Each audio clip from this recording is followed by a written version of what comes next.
Hi, welcome back to the Jac and Glen channel. I'm Jackie. I'm her husband, Glenn.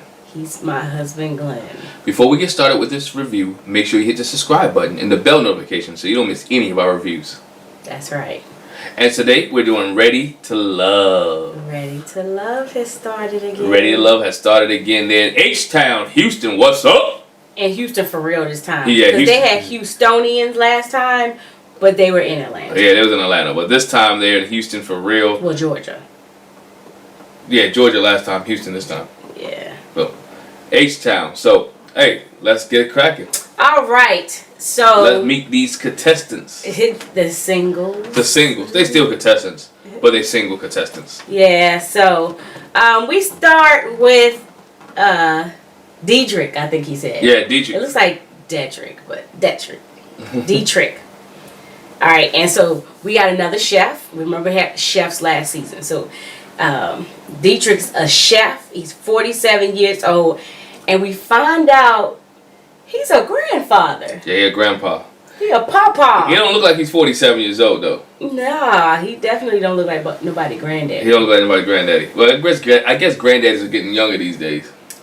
Yeah, I mean, 47, that's probably par for course, depending on how old the grandchild is. Yeah, true. Yeah, and so after Dietrich comes in, Stacy comes in, Miss Stacy. Yeah, Stacy comes in. She's 39 and she's an insurance owner. Yep. And what we learned from her is that she was in a relationship for 17 years. So she said she doesn't really know how to date anymore. That's a long time. When she said it, I was like, good God. Yeah. Now, what caught me was a relationship, not a marriage. Yeah, she didn't say marriage, she said relationship. And I was sitting here like, dog, you dated somebody for 17 years and they never asked a question? Ain't no way. Ain't no way in the world. I'm gonna say some of them years they had to have been married, if not all of them. Some of the years might have been off and on. That's true. That's true. That's true. But That's anyway, true. Stacy wasn't married. She just was in a relationship for 17 years. All right, and so then we got the other D, David. David. Yeah, David is 44. He's a real estate agent. And he says, in my spare time, my side job, I officiate weddings. Now, he didn't say he was a minister, elder, or anything else. He just said he officiate weddings. Now, we find out a little bit later that David does go to church. Because I'm going to say he a church boy. Oh, yeah. I'm just he may not be a licensed minister or whatever, but I guess he is licensed if he does weddings.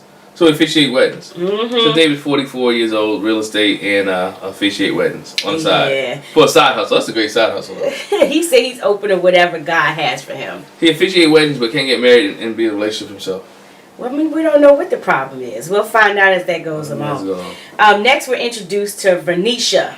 And Vernicia is 39 years old. She's a salon owner. And she bottom heavy. Yeah, she is. She is.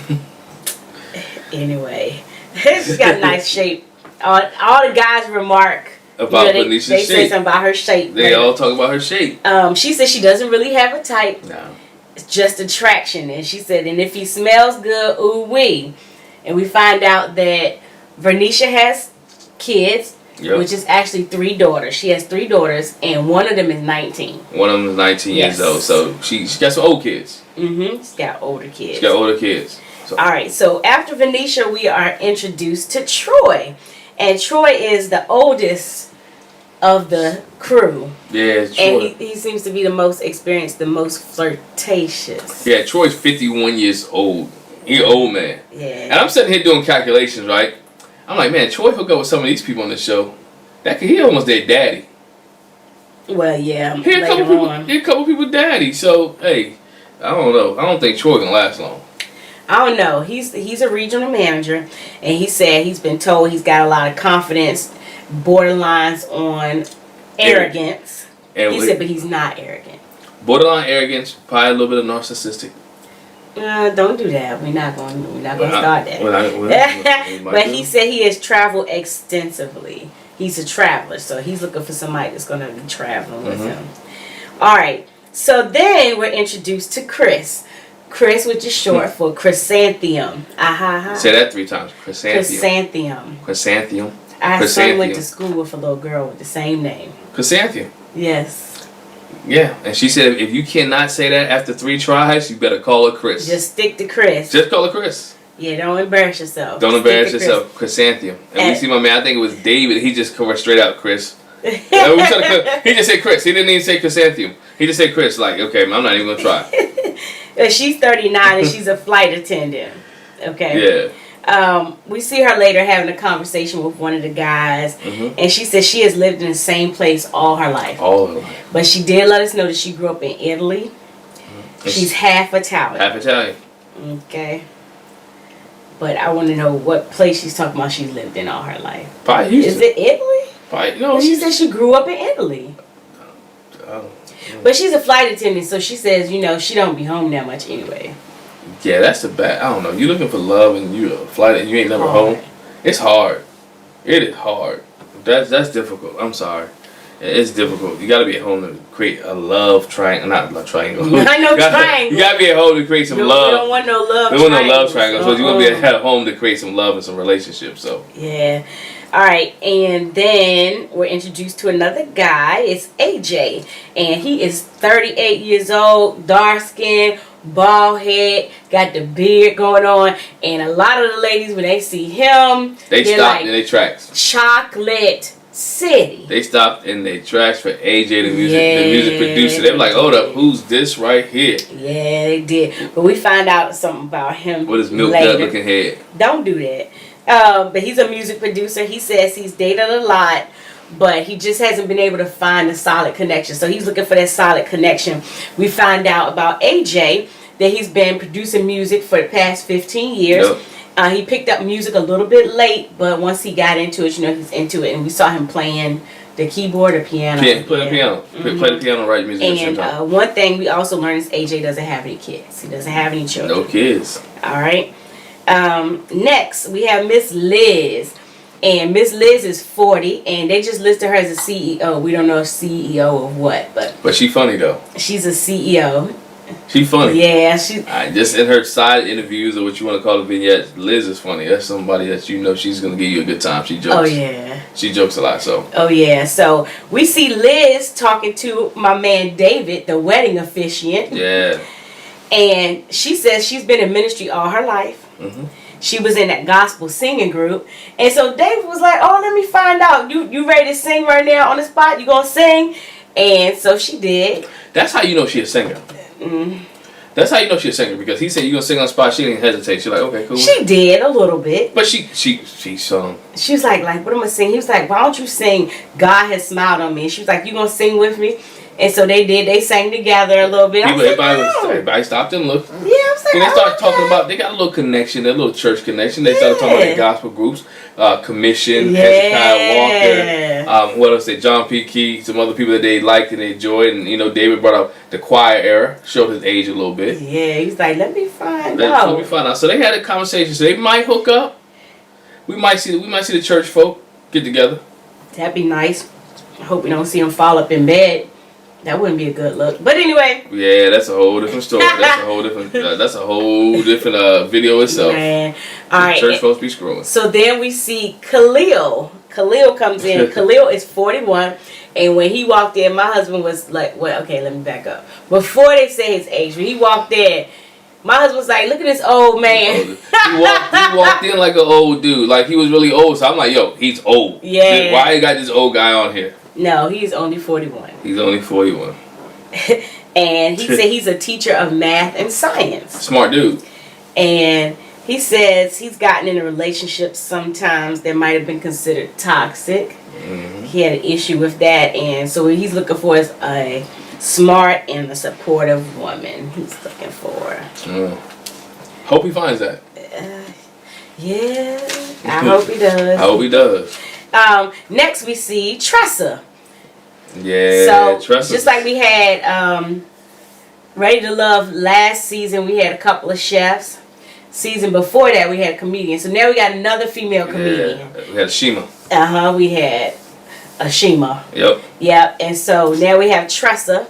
She's a comedian and she's an entrepreneur. And she meets Khalil a little bit. She was like, you know, he seemed like a real intelligent guy, but the swag is missing. He missing something. It ain't for her. But anyway, so then he started asking silly questions. So he started saying something silly. It was like, why? Yeah. Like he wasn't even paying attention to it. Like, come on, dog. If you're in this environment, you're trying to meet and mingle with all these women. You gotta bring your best foot. Mm-hmm. You gotta step out there. You gotta bring your tight game. Absolutely. You gotta be tight with it. So he wasn't. She was turned off quickly by Khalil. Yeah. Next, we're introduced to Kyra. Mm-hmm. She's a 34-year-old attorney, and she came with that fitted green dress on that caught some guys' eyes. Caught everybody's eye because it was fitted and it was a little tight. I mean, it was tight and it was a little short. And it was pretty emerald green. Emerald green. So that's going to attract attention too. I wonder if she wore that to the courthouse. No. Absolutely not. Because it had a little cutout with the bosoms. Maybe no, but never know. No, she knows. Get somebody's attention at the courthouse. Anyway, she said she's had to deal with a lot of clowns in the past. Probably wasn't she defended. I don't know, a lot of clowns in the past. And her thing is she's all about being pursued. She gonna express interest, but she was like, Bring me a little something. Yeah. So it shows she's got a little bit of old school flavor in her. She doesn't want a guy who's just there. Or she has to do all the work. She wants some guy to put in a little bit of work for her. So, look, I'm not mad at her. I'm not mad at her at all. Hey, if you want something, go pursue it. Yep. And so, then we're introduced to our second teacher, Jason. Jason is 36, and he's a teacher. And like we said, Kyra caught his attention. He was like Khalil was trying to run, put the line on Kyra, and Jason straight snatched her away. Like, let me talk to you over here with this green dress on. Yeah, and Khalil just stood there like, wow. What just happened? He didn't know what just happened. He's like, what just happened? So yeah. And so before we're introduced to the other contestants, for lack of a better word, the rest of the cast, participants, singles, we find out Tommy said, have you noticed it's supposed to be 10 guys and 10 girls? Mm-hmm. And he was like, have you noticed it's only 9 guys? 9 guys. And they're like, well, we didn't even notice, because I'm sure they was just talking. They wasn't counting. And so he was like, surprise, surprise. We had a participant last season that they felt like got the short end of the stick. A lot of people felt like he got the short end of the stick.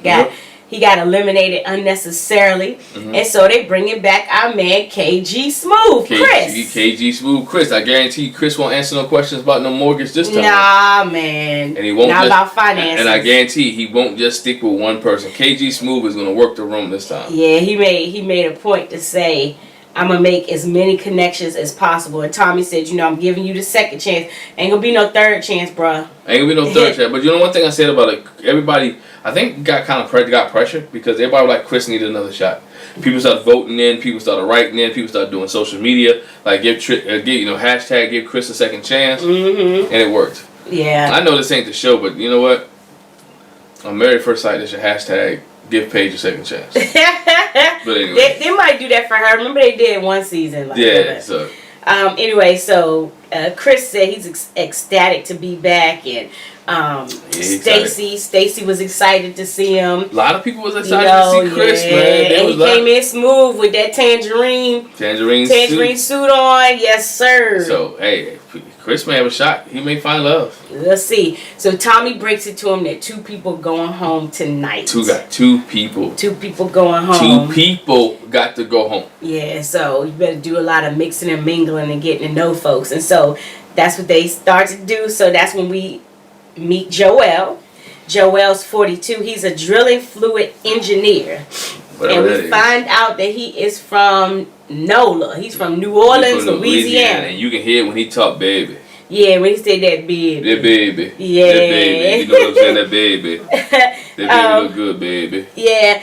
And we see him talking to Vernisha. Yes. Yeah, he's talking to Vernisha.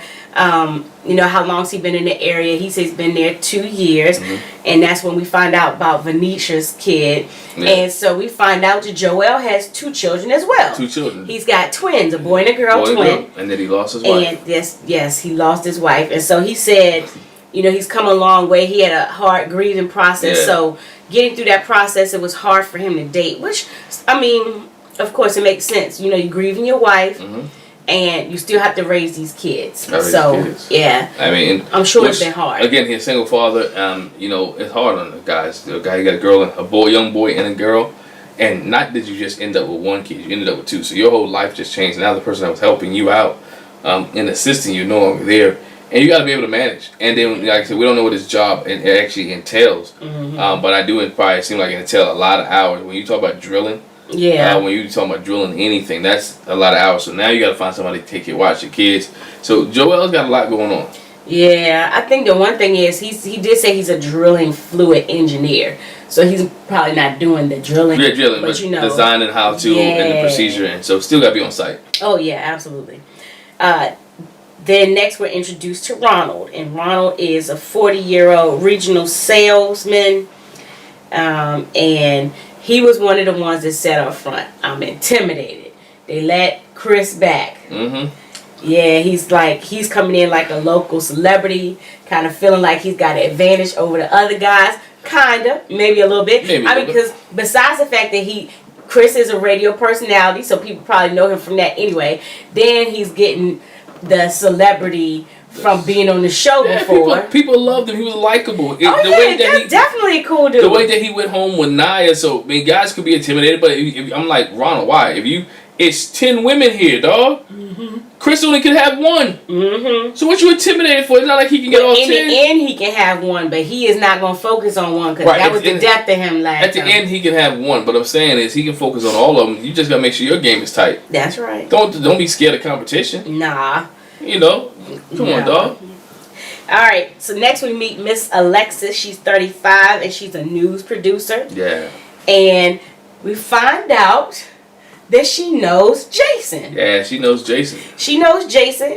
She said she used to always see him at school. And at first, this is before they told her she was a news producer. Yeah. I was like, oh wow, I wonder if she's a teacher too. But no, that's not why she knows Jason.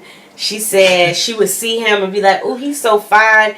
And she was like, but he was my son's basketball coach. And she didn't have enough nerve to go talk to him. She didn't. So she said, like, I'm going to tell him now. Because she said she wanted to keep it professional. Right. She didn't want there to be any mixes between the coach and the mama. You know, that happens a lot. Mamas begin to like these coaches because coaches begin to have a lot of influence over their kids, spend a lot of time with their kids. But she said she liked Jason and she wanted to handle it. They even showed some pictures of her and Jason together. You know, with the son. Well, and then not just, I mean, you know, it's gotta be odd for the kid. Like, oh man, my mom's messing with my coach. He coming over the house, coach so and so. Like, he just got on me to practice. It's different, but again, she said she's been crushing on him all the time. She got a nickname, which is Miss Fly. Alexis Fly. Alexis Fly. Yeah, because she likes to dress. Like she likes to dress. So Alexis Fly. I already like Jason, and she already told Jason, I like you. Yeah, he said he was flattered. He was like, he felt like she already got a leg up. She's got one up on everybody because he already knows her. And, Again, my thing to them, try other people. Oh, yeah, absolutely. Absolutely. If it don't work out, I'm sure he ain't going to quit coaching basketball. No, oh no. And her son ain't going to quit playing, so guess what? If it don't work out. But that's the one thing she said, my son's always, like, that was the first sport that he played. And he was, like, really into basketball. He's still been talking about playing basketball. So. Next, we're introduced to Ida. Ida is 37 and she's a development manager. And so, kind of weird.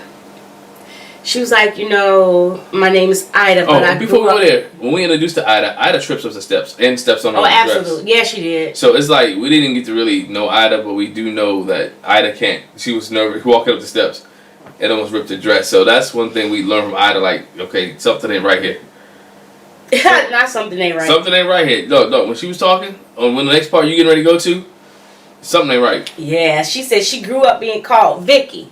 It's not her name. Nope, not her name. But she wanted to go by Vicky because of the show Small Wonders. Now, how many of y'all know what Small Wonders is? I know what Small Wonders is. I used to watch Small Wonders when I was younger. I don't remember. And I'm not that much old. I'm not old, but I used to watch Small Wonders, and Vicky was a robot on this show. This man that created a robot. She had a brother. She was a superpower robot because she could lift people up and vacuum and clean and do different things around the house. And she was a superpower robot. Vicky always wore like a red and white type of dress. So the show is called Small Wonders. Yeah, I don't really remember it. I'm gonna have to check it, look it up. TV buff, man. TV buff. I mean, yeah. And so she said she was obsessed with Vicky. And she said even to the point where she went by the name her grandma still calls her Vicky now. She was like, I'm not sure if my grandma knows what my real name is. Your grandma should know your real name. I don't know. Grandma might be old. Still, Lord have mercy. She made a comment to one of the guys, I can't remember who it was, about, oh, look at your ankles, they nicely, oh, it's Christian. Yes, Christian. Your ankles are nicely moisturized. I got an eye for detail, I see that. Never heard that before, yo, dog. That's a good pickup line. Your ankles are moisturized. And then she sees Dietrich and says, oh, you giving me Marvin Gaye vibes. It sounded like she said something else. We had to listen to her a few times. No, we had to put closed caption on the TV to figure out what she said. I'm sorry, I ain't saying lie to you. We had to put closed caption. It sounded like she said you giving me gay vibes. I was like, well, that ain't the way you talk to somebody on a little dating show. Right, this ain't the way you try to hook up with somebody. Again, she said you're giving me Marvin Gaye. Marvin Gaye vibes. Like smooth, okay. Like let's get it on type vibes. Yeah, she was like, you look okay, all right. Yeah. And so few more singles we meet Miss Amber, and Amber is the youngest female. Yes, she is. She's 31 years old, and we had one attorney. Now she's a criminal attorney. And then my man Khalil. Yeah, he tried to have a conversation with her. Oh, you be putting bad guys in jail. She's like, no. And he was like, oh, you don't be putting nobody in jail. No, I don't put anybody in jail. Oh, they probably deserve to go. She's like, bro, she was not giving him no play. But then she asked him, what is your character trait? What is your flaw? Yeah, what's your flaw? What is your flaw, like, that you might have in a relationship? And he's like, mean girls. Mean girls. No, She was like, no, something with you. What's going on? He was like, mean girls. Yeah, mean girls. Trying to be funny, but not funny. And like, dog, like, answer the question. First of all, she's an attorney. You know she's an attorney. Mm-hmm. So she's asking you a question to get an answer. And you're not giving her a clear-cut answer. Mm-mm. Not on this show, because, again, she could be the one that's sending you home. Yep. So you should be able to play the game, even if you're not interested in her. Answer the question. Yeah, he just played too much. And the thing about Amber is she was like, I'm an alpha woman. I'm more logical than emotional. So sometimes guys don't really know how I feel about them. Because, they want me to be all, ooh. And she said, that's not me. So she was like, dealing with me, I need a confident man. Got you. Because look at her job. Female. She's the alpha female. Dog. She go against men all day long. So she needs somebody who will be an alpha man. All right. And so then we meet, little Christian. He's not little, really. He's 36, but he giving little brother vibes. He really is. When he walked in, he's a mail carrier. He's a mail carrier. But, again, Christian came in. He's looking smooth. Yeah, he said he likes to smile. He likes to smile, but he don't like to talk. When he liked to talk, he just seemed like the type of person that kind of got to feel you out. Singing in the background. Yeah. He'd be singing in the back. He'd be hiding in the background. So he said he's never been married before. He doesn't have any children. And he wants to love a woman the way his mother should have been loved, because he said growing up he didn't see that, so he wants to be able to give that to somebody else. He models on the side. He likes fishing. This is what some of the ladies get out of him when they trying to pull information out. Stacy said he's timid, and Kyra called him on it. Come over here. Some of the girls already saying you timid. You gonna have to open up some. And nobody likes a timid man. Nah. Well, these women, I ain't saying nobody. These women that's on this show don't like a timid man. They like a man to be assertive, to be forthright, and to give them what they need. All right, and then last but not least, we see Andrea. And I don't think they showed, I didn't see her age or her... They ain't show too much of Andrea. Her, not this week. Career or whatever, but no, we saw quite a bit of her, but we didn't hear a lot about her, except for the fact that she says because of her job, she's a flight attendant. She says that in talking. Yeah.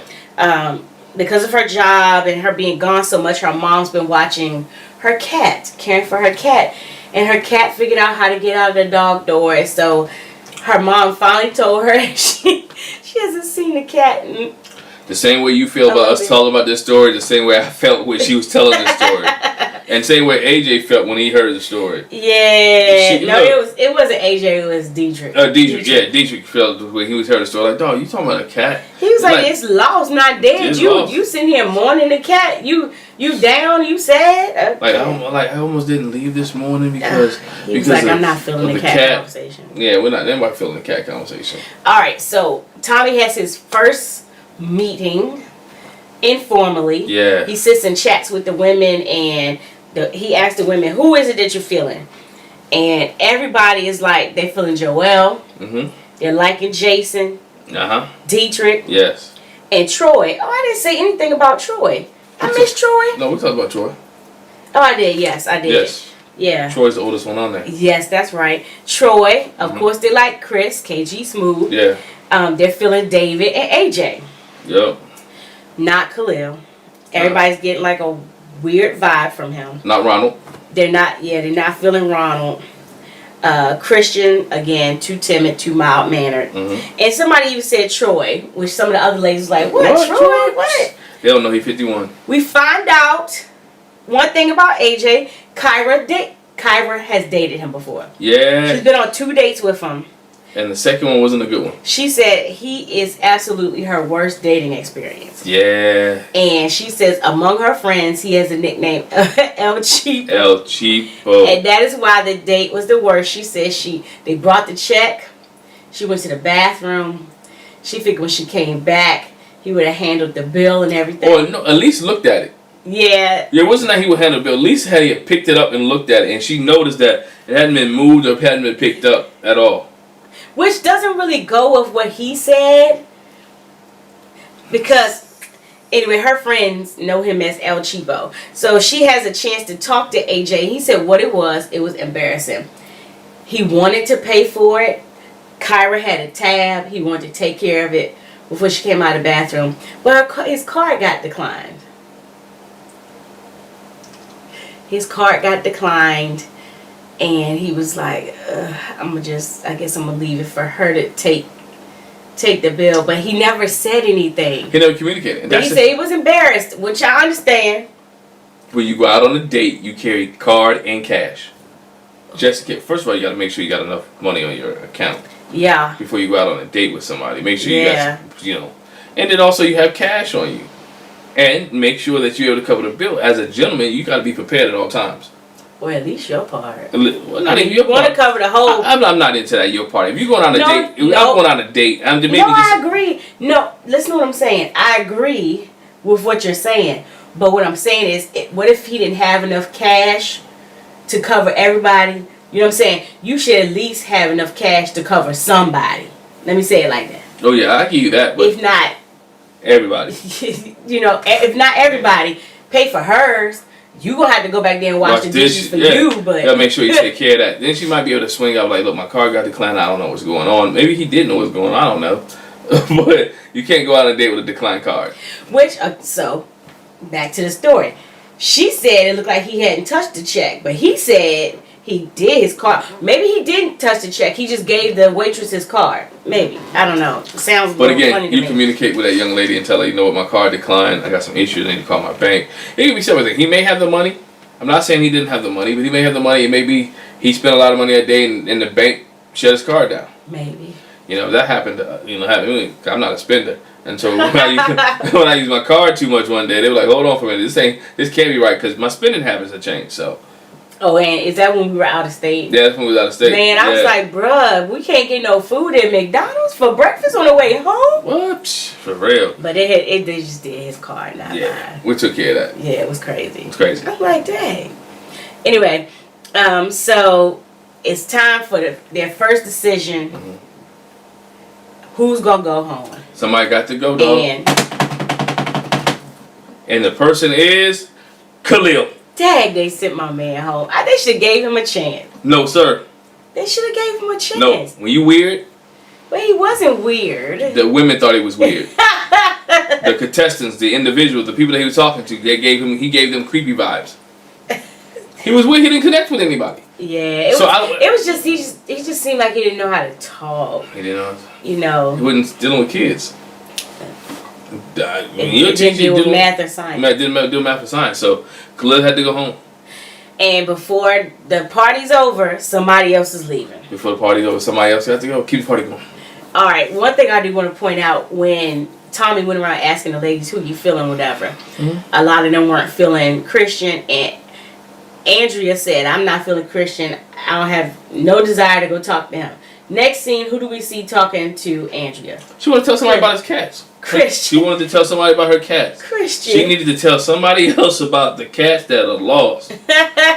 Yeah, and so that doesn't go very well. Like the conversation, she was like, "Oh well, it's somebody I want to see over here. Let me go over here and see about him." Lying. No, she did want to go see about somebody else, but I was like, really? She was like, "We got other people to talk to." Her way out. Way of escape. Then we see Alexis talking to Troy. Yep. She remarks about his necklace. He's a man of God, and she was like, "Oh, that's on the top of my list." She's feeling the vibe with him, and Troy says he sneaks that kiss on the cheek. Yeah. That's his thing. He puts the kiss on the cheek. We find out in the previews Troy likes to kiss. Apparently so. Troy likes to kiss. I don't think that's gonna work to be a benefit, Troy. But anyway, so for Ida, Jason's having a conversation with her, and she just talks. She talks. And talks. And talks. And talks. I told you something. And talks. Something's not right. Weird. Well, I don't know. Maybe it's Vicky that they're talking to, not Ida. Yo, dog. That's what's the not right. How old we say Ida was? Let's see. Ida is 37. At 37 years old, we shouldn't be coming on TV shows using your alter ego. Alter ego. Alter ego. Alter ego, yeah. Yeah. She's using Vicky. Your name's Ida. Your mama called you Ida. Your daddy called you Ida. Be happy about the name Ida. They put down a birth certificate, but apparently they call her Vicky too. Be happy about the name Ida. I don't know, but she talked and she talked. Jason was like, "I'm looking for red flags," and I got a red flag with her. And she talked. He said, "I tried to get a couple words in. Flag on the play. I managed to get them words in, but then she kept talking over top of it." Flag on the play, dog. She kept talking. Yeah. And it just, the conversation, whatever she was talking about, I was like, what? See, if you didn't understand it, and that was editing. He could tell how he was when he was there. He didn't understand it. And so, like I said before, Kyra and AJ get a chance to talk over their date, and you know, she was like, you know, I'm all for forgiving a mistake, and he said during this time he wants to make it up to her. He's gonna try to date her and do it right. All right. And to make sure his car don't decline. We see Andrea talking to Ronald again. That's when we find out she's a flight attendant. Yep. She's been doing it for 6 years. She loves it. She is interested in having kids. He's interested in having kids too. But the one thing is, Ronald says, "Well, you know, if you get with me, like I'm gonna need you to be a traditional wife." She's like, "What? So I can't have no career? Like you want me to be a stay-at-home mom?" He was like, "I mean, that's the way I prefer it or whatever." What year is this? 2021. Come on, Ronald. That's why you ain't got no love yet. She was turned off by That's why he on. It's 2021. You can't tell no woman that I need you to be a traditional wife. Yeah, she was like for the long haul or just when they're toddlers, infants, or whatever. He was like, I mean, you know. Even if he has the money to take care of the family, in 2021, women like to be independent. They always want to be independent. She has a career before she met you. You want her to just shut it down? Mm-mm. Dog, that doesn't happen. I'm sorry.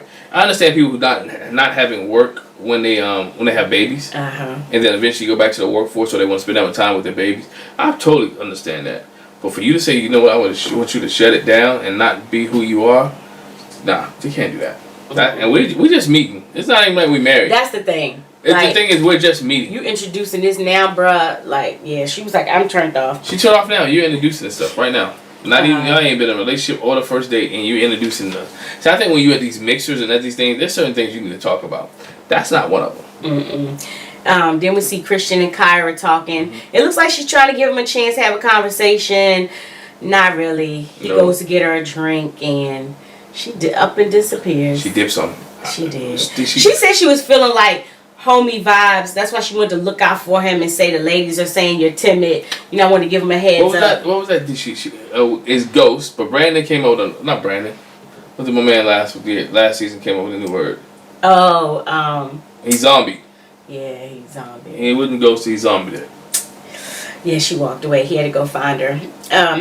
But so Tommy talks over with the guys, asks them who you feeling. Yeah. They're feeling Alexis. They're feeling Amber. Kyra, Vernisha. Everybody's feeling Vernisha. Chrysanthemum, Liz, and Stacy. They're not really feeling Ida, Tressa, or Andrea. Now, Tressa was a surprise to me. That they wasn't feeling her? It was a surprise. Not me. I understand Ida because that's the whole weird Vicky situation. I understand Andrea because she's talking about her cats. We didn't see much of Tressa, but her personality as a comedian, I figure she has to have the personality. She didn't really let it out. She didn't really let it out there, but she didn't. Well, she didn't go home. So. Well, yeah, and they weren't feeling her. So Tommy said, and so we ready to cut somebody else and get them together. We ready to cut somebody else, and he lets them know that the person getting cut is another man, not a woman. A man. What? He ain't cutting no woman. He's cutting a man. Cutting a man, and another man has to go. And guess what? It's the man with the shiny ankles. Aw, Christian. The moisturized ankles. Moisturized ankles. Christian had to go, y'all. Oh man, Christian gets the axe. He was like, I was ready to love. Ow. You hate for the people to go home on a first date, because for real, people don't really get a chance to get to know you. He has to bet. You got to bring your best foot forward on that first date. I think he did. No, he did bring his best foot forward. That's just his personality. He's just a laissez-faire type of person. Well, his laissez-faire type of person just took his laissez-faire home. Yeah. But it is. You gotta understand. I understand you're trying to find love, but it is still a show.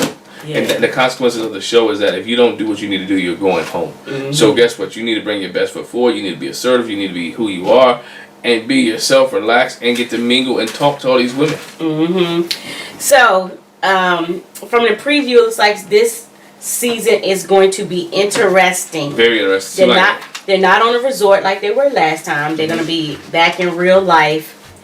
And so they're going to be dating outside of there and going to each other's houses and stuff. Yeah. They're not wearing no mask, but we know this was during quarantine. Mm-hmm. So the assumption is everybody's gotten tested and is staying safe. So it's going to be interesting. We're going to have some players from the Himalayas. And we're going to have some people kissing a lot of folks. So, I mean, we're going to see... That's the player. Well, we're going to see a lot of previews. We're going to see a lot of interaction with these people. Mm-hmm. So, and we've seen some people have some tears. In the preview, they had tears. Yeah. It was crying. So, I think each week when someone gets sent home, it's going to be heartbreaking. Mm-hmm. It's going to be wrenching for us as the viewers and for them, because I think we're going to get really invested into this cast. Mm-hmm. A lot of them have great stories, some backstories, different careers, their personalities. I think this season of Ready to Love will be a decent season. Probably maybe one of the best seasons there have been. I'm interested to see what goes on with KG, with Chris. I think everybody's invested in that. I think everybody's invested to see what happens with Chris, or where Chris goes from here. If he finds love, if he doesn't find love, I think everybody's invested in that. I think the longer they keep Chris on the show, Chris is on this show, the better ratings are. Yeah, probably. Because everybody's invested in Chris. So, yeah. But I'm also invested in other contestants too, because I think Alexis has a good story. I think Alexis will be there. Venetia has. Oh yeah, because her and Joelle. Yeah. They hit it off. They hit it off. Yeah. You look at David and Alexis, right? Mm-hmm. Yeah, David and Alexis, they hit it off. No, David and Liz. David and Liz hit it off because Liz sung. So David and Liz hit it off. So you're starting to see some connections built, and I think you're gonna see a lot more crossover than we have in the past, because the last couple of seasons, people hooked up early. Yeah, and they was focused on that. They was focused on that, and so it was like, why are we even going through this rest? So we saw the hookups early. Mm-hmm. So I think this one we're gonna have to see a lot of more people, as it is meant to be, going around, mingling and it's a dating show, dating with everybody. So. Yep. So that's the introduction to the participants for Ready to Love this season. So y'all keep looking for videos for Ready to Love. It's gonna get hot in here. Get hot in here. Make sure you hit the subscribe button. Make sure you hit the bell notification. Make sure if you're watching this before Sunday night that you check out the the U.S. Task Force on Little Black Book 91, as we discussed Married at First Sight. Also, check out our Married at First Sight review, and also check out our other videos that we may have. Again, if you hit that bell notification or hit that subscribe button, you'll never miss any of our reviews. That's right. So, have a good one. Have a good one. Bye. Bye.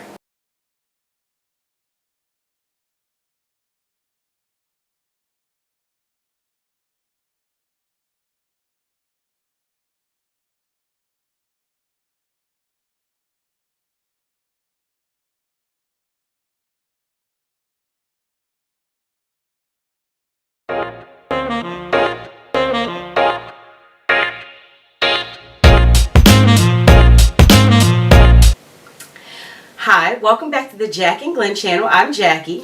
And I'm my husband, Glenn. He's my husband, Glenn. Hey, before we get started, make sure you hit that subscribe button and that bell notification so you don't miss any of our reviews.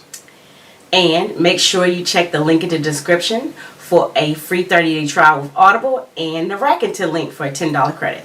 Let's get ready for Ready to Love. Ready to Love. Ready to Love. We already had an elimination last week. 2 men went home. This time is the women opportunity. We see Tommy.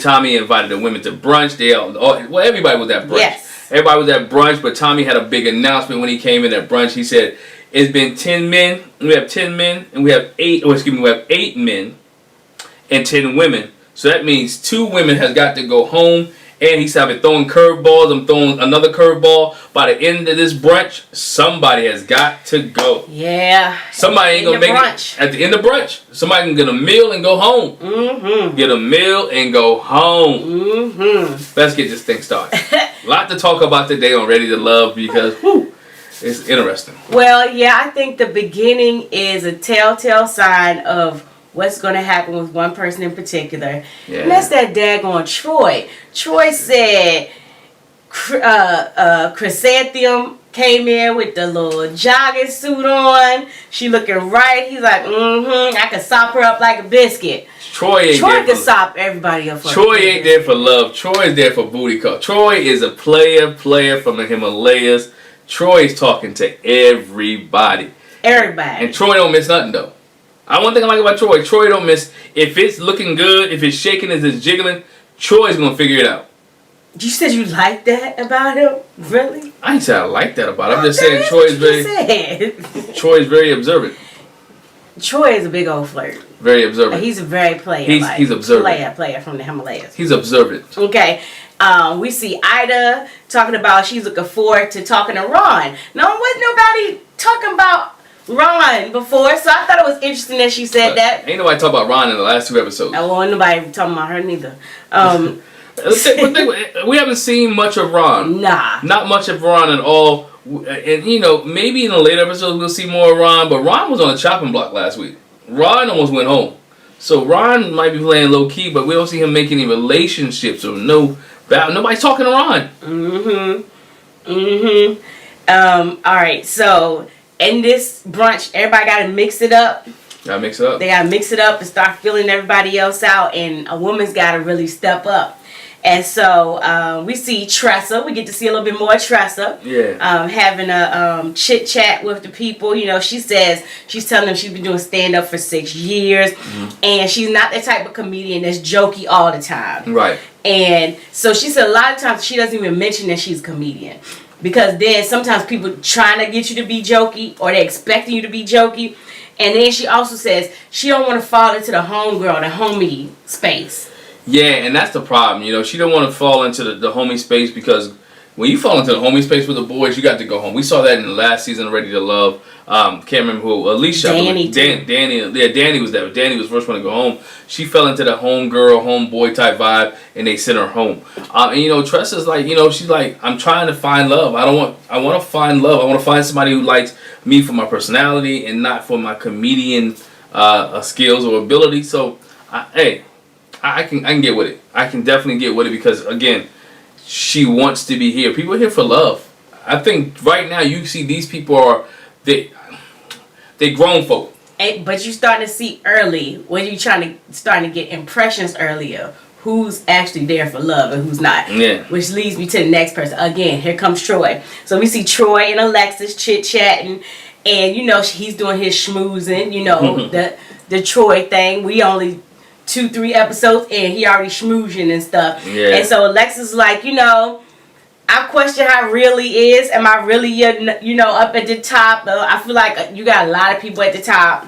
I feel like she's starting to read through the BS, and then they go clip and they show Troy talking to Chris. They show Troy talking to Amber. They saw Troy talking to Andrea. So Troy is making his rounds around the room. Yeah, boy. And I'm not telling you mix it up, right? You're supposed to mix it up, but Troy's telling everybody the same thing. Yeah. And so again, I just think eventually Troy's gonna get caught up because he's telling everybody the same thing. And people can start reading through that. When you got somebody who's been around the block like Alexis. She's smart. She's intelligent. She's been married. So she understands when she's being BS. Yeah. I didn't say I left who she was married to. I left that there for right. I didn't go there right there. But we see Ida mingling and David and Stacy are talking, and Ida just squeezed herself in on the seat. She interrupts the conversation. She didn't squeeze in. She said, "You don't even got to scoot over. Let me just sit right here. You ain't even got to scoot. You ain't even got to move." That's what it said. She squeezed in there. She said, "You ain't got to move, David." I said, "Right here." She doggone near was sitting on his lap, but she squeezed in there, and then she's like, "Oh, you in between two of us," and she makes a joke about how would you like to be marrying both of us? No. Nah, we ain't no sister. No. Ain't no sister wives. No. And David said, "This ain't Utah." And then we ain't Mormon either, so it is what it is. We get a glimpse of Amber and Chris, KG Smooth talking, and she was like, how's it going for you? Anybody popping out at you or whatever? And his problem is people trying to differentiate between Chris and do they want me for Chris, the regular me, or the KG Smooth? And then I think also probably the previously ready to love Chris. Like, are we just interested because I seen you on the show before? And he mentioned that. He brought that up a little bit about Naya and the financial situation. And the Ambers were like, you know what? I believe 50-50. I believe we split it down the middle. And we've done a couple financial shows. You can check those YouTube videos out. But again, I'm talking about splitting it down the middle. But at least I see now, Chris has already got the mindset, I'm going to talk to a whole bunch of different people. I'm not going to get caught up in just one person, because last time I got caught up with one person and other people were interested in me. It didn't work out. But so, all in all, Chris is feeling Amber's vibe. We see AJ and Andrea chit-chatting, and she says, he had her on the fence before. Yeah. As far as, what was up with him, but her feelings kind of changed after she had a chat with him. But AJ said, everybody's calling him the chocolate drop. But AJ was like, I'm not feeling the spark. I don't really see any chemistry. Nah. And you could tell. She had dry conversation. Yeah. And she said that too, though. She said the conversation really wasn't popping like that. Right. And I think that's when Stacy came. Yeah, she straight stole him away. And saved him. But when her and AJ starting to have a good conversation. They started she estimated his height. You look like you about 6'5". He was like, She was like, I'm just eyeballing it. I can eyeball a lot of things. She said, like, what size shoe I wear? A 13. He was like, dog, you good. He said, how about the length up? And she said, I'm good with all kinds of measurements. All kind of measurements. And he said, nah, I'm not even going to go there. Low ball flirting. No, not even go there. And then she comes again. Ida. Mr. Hangaround Girl. Interrupt. Excuse me? And she squeezes in again. She's following the same people Stacy following. Yeah, Stacy's like, like all the Stacy, like all the people in the room. You gotta come over here with the person I'm talking to now. Again. So we see Alexis and Jason talking again, because we know Jason was her son's basketball coach. And he asked the question, how would your son feel with a man coming into the house, into the picture? And, he was like, she was like, he'd be on something. If my mama's happy, I'm good with it. I want my mom to be happy, and mommy needs love too. And I think that's a good question Jason asked, because some kids will feel some type of way. We saw last year, I think it was David and Alicia had that question that was asked, kind of, how your kids will interact, and it didn't go so well for David, but now you that's a question to ask. How would your son, because her son is at an age that he knows this guy. They've had interactions. They met with each other. They hung out with each other. They played ball. He probably yelled at him or coached him. Now this is my mama's boyfriend. So it gotta be how do you relate that? How he's gonna handle that? And not to mention how the other kids, your mama dating the coach. So it becomes a different play on that. So it was a good question for Jason to ask and to get Alexis to answer doing this. All right, and then we see David, which we know David is a wedding officiant. Yeah. We see him having a conversation with Tressa and Vernacia. Yeah. Vernacia, I think I said it right. And he says, you know, how would you feel about a guy that wanted to kind of take it easy when it came to the sex thing and like abstain from sex? And they were like, well, how long? He was like, I mean, you know, like until marriage. And Tressa was like, yeah, no. Nah, because Tressa said, she said, I done had some stuff that been trash. She flat out said, I done had some stuff that been trash and I don't like trash. Right, but she did say, I have done that before. I've done that before. You know, I have abstained. Mm-hmm. But she was like, I don't want to do that. She said, I'm in my 40s. She said, I'm in my 40s. Right. Grown folks. So now I want to know what's going on down there. Each his own. I'm not judging anybody. This ain't a religious show right now. But, you know, some people want to maintain themselves. Some people want to keep themselves. I think you respect that from both sides, though. Mm-hmm. Because I think when you hear a man say that, people look at it differently. Yeah. Really, when you hear a man say, I want to abstain from sex, and you're like, oh, what's wrong with him? But a young lady can say that, and it'll be okay. So I think, you know, we looked at how people gave Iris some problems, you know. But, again, it was a good conversation. I'm glad that he brought it out early. Mm-hmm. Vernacia really didn't say too much. He was okay with it, kind of. Like, how, like about 6 months? You know, she was like, it can't be forever. You know, it can't be forever, ever. But it's gonna be how long are we talking about? Yeah. You know, Tressa was the one that looked. And again, each his own. She wants to make sure that he's good in the sheets before it takes it to that next level. Now, again, this show is Ready to Love, not Married at First Sight. So again, are you really, you're trying to love and get to mingle, interact with a person before you can get to that marriage? Right. So again, Tressa want to try everything. She want to try everything, but Angel was cool with it, and David wants to wait. Yeah, he said his focus is he wants somebody with strong standards. Mm-hmm. So he doesn't want like a fly by night thing, you know. And he didn't say it there, but one of the other guys say it later. Also, you know, sometimes sex gets in the way. You know, you move too fast with that clouds everything. But so David said he wants someone with strong standards. And he said basically, anyway, besides that with Tressa, he kind of walked away with a homegirl vibe with her. But again, it's grown man stuff though. Again, having that tough conversation early. Finding out what works for you early. Finding out which one of these women that you can meet and mingle with that have the have a like mind like you early. So I like with this group of people and the guys especially right now, the questions that they're asking and the conversation that they're having. Mm-hmm. And so then we see later Dietrich talking to Ida. She walks in, getting herself some food. She makes a little joke with him. You know, I didn't finish eating before. She said, but I know you did. I know you did. And so he makes the comment. Marvin. Yeah. She called him Marvin because he gave her Marvin Gaye vibes. But he kind of feels like she's nervous, and so every time they're reacting, it's a lot of jokey jokes. Like he's the chef, and she was like, "Oh, what you say? Yeah, you want to make me some oxtails? I know I'm reading your mind." You know, she was doing too much. I mean, she was never letting him steer the conversation. Yeah. Or matter of fact, conversing both ways. Mm-hmm. Because again, the nervousness allowed her just to talk, and she never listened. Yeah. And that's the thing. She never listened. And then when she did, she cut across him and didn't let him. It was just too much. And he was still being nice to her and feeling her a little bit, but she just couldn't get it. She just didn't know how to. And long story short, it didn't work out for Ida. She slid in too many times on people, and the nervousness and the jokey jokes she got. She went home, and then she's like, "Oh, y'all telling me all good, and y'all was feeling on my butt," and she mad. She big mad.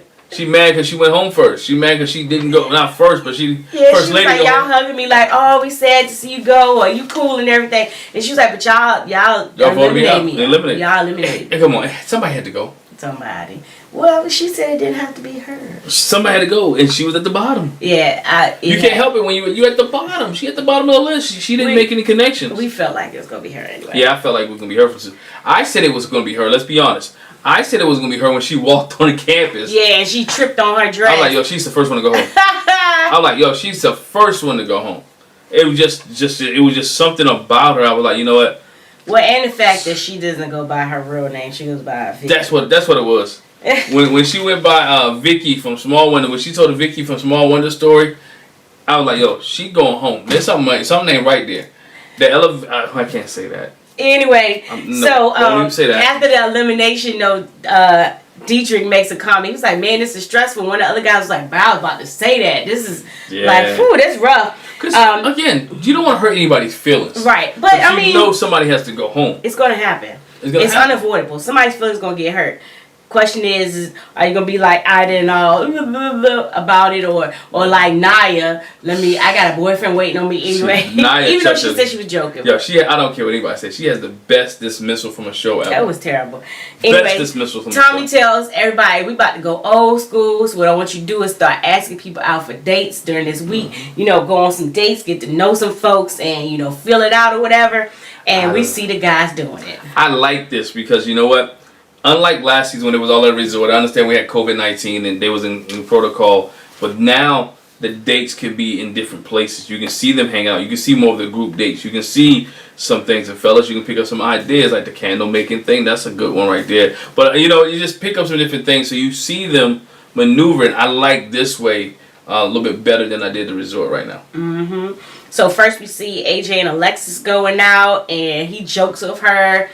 How cute she is. She got the superhero leather pants on, some thigh-high boots. That mean them junks tight. She said they call me Alexis Fly, so she gon' bring the fashion game. She gonna bring the game.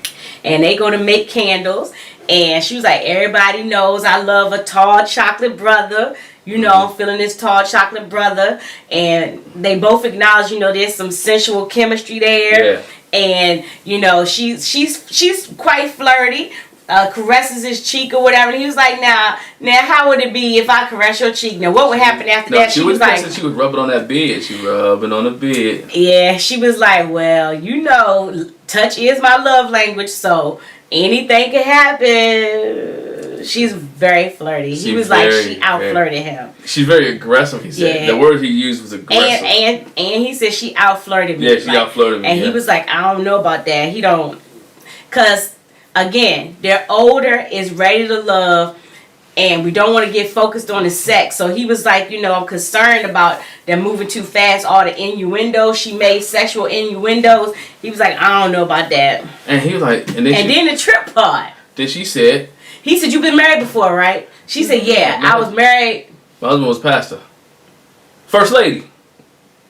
First lady. He was like, how you was married to the pastor? You all sexy.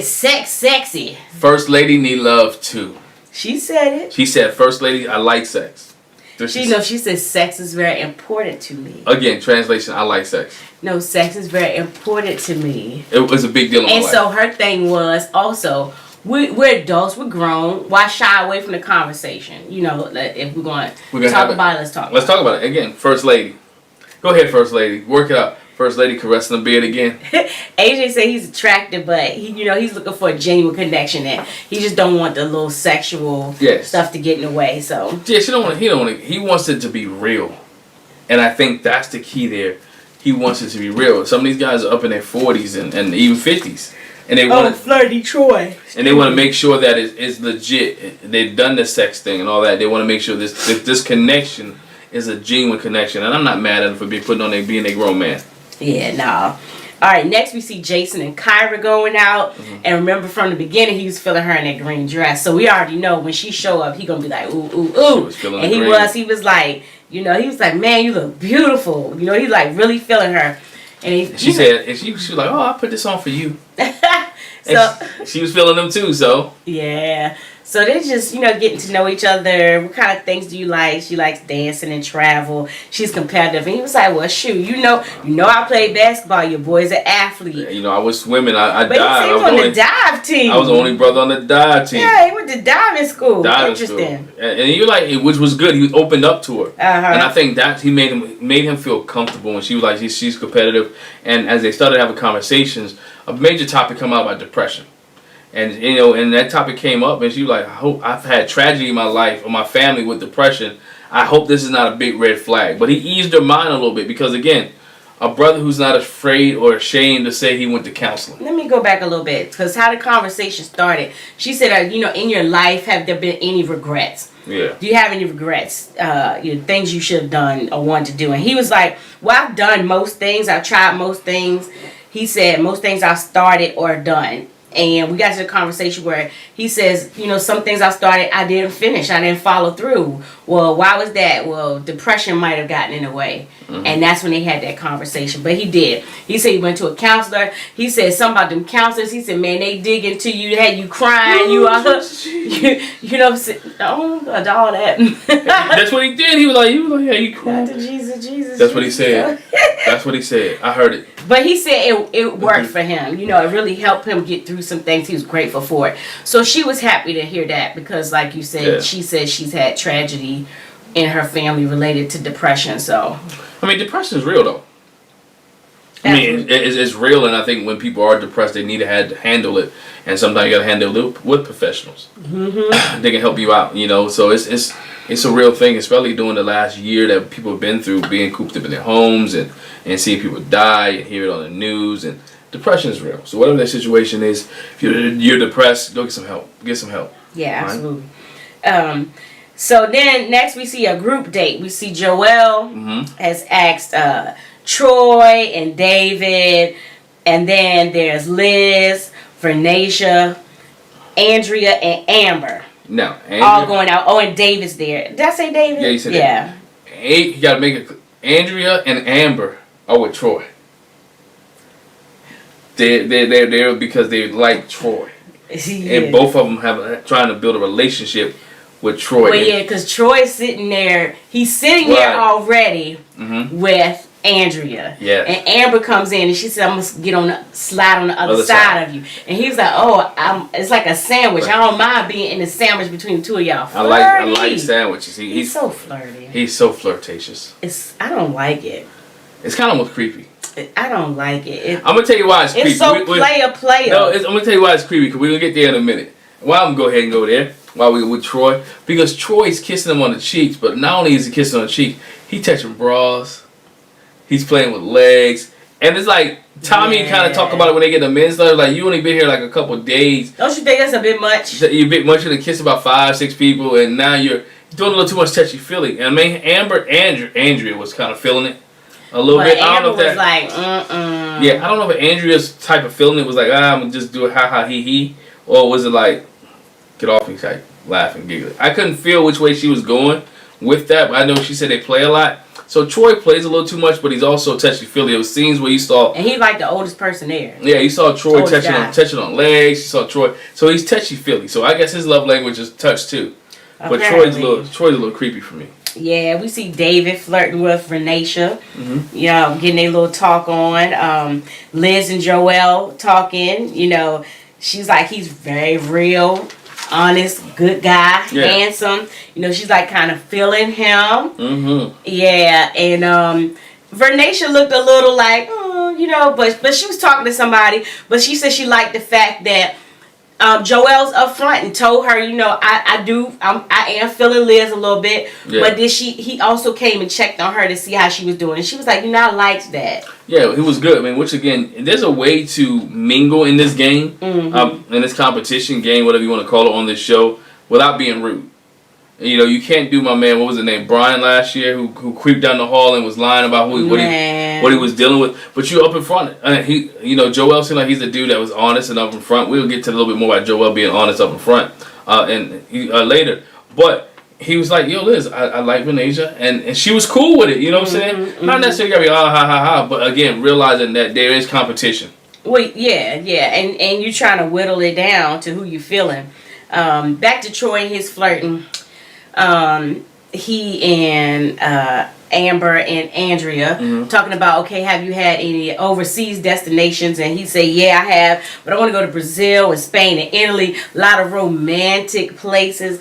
And he was like, I wouldn't mind going there for a first date, maybe conceive a child. And Amber was looking like, nope, done deal. Good Lord, no. Amber was like, I'm not feeling him right now. She was like, no. No, too much. I'm not feeling him. No. And then, like I said, we see David and Vernacia some more.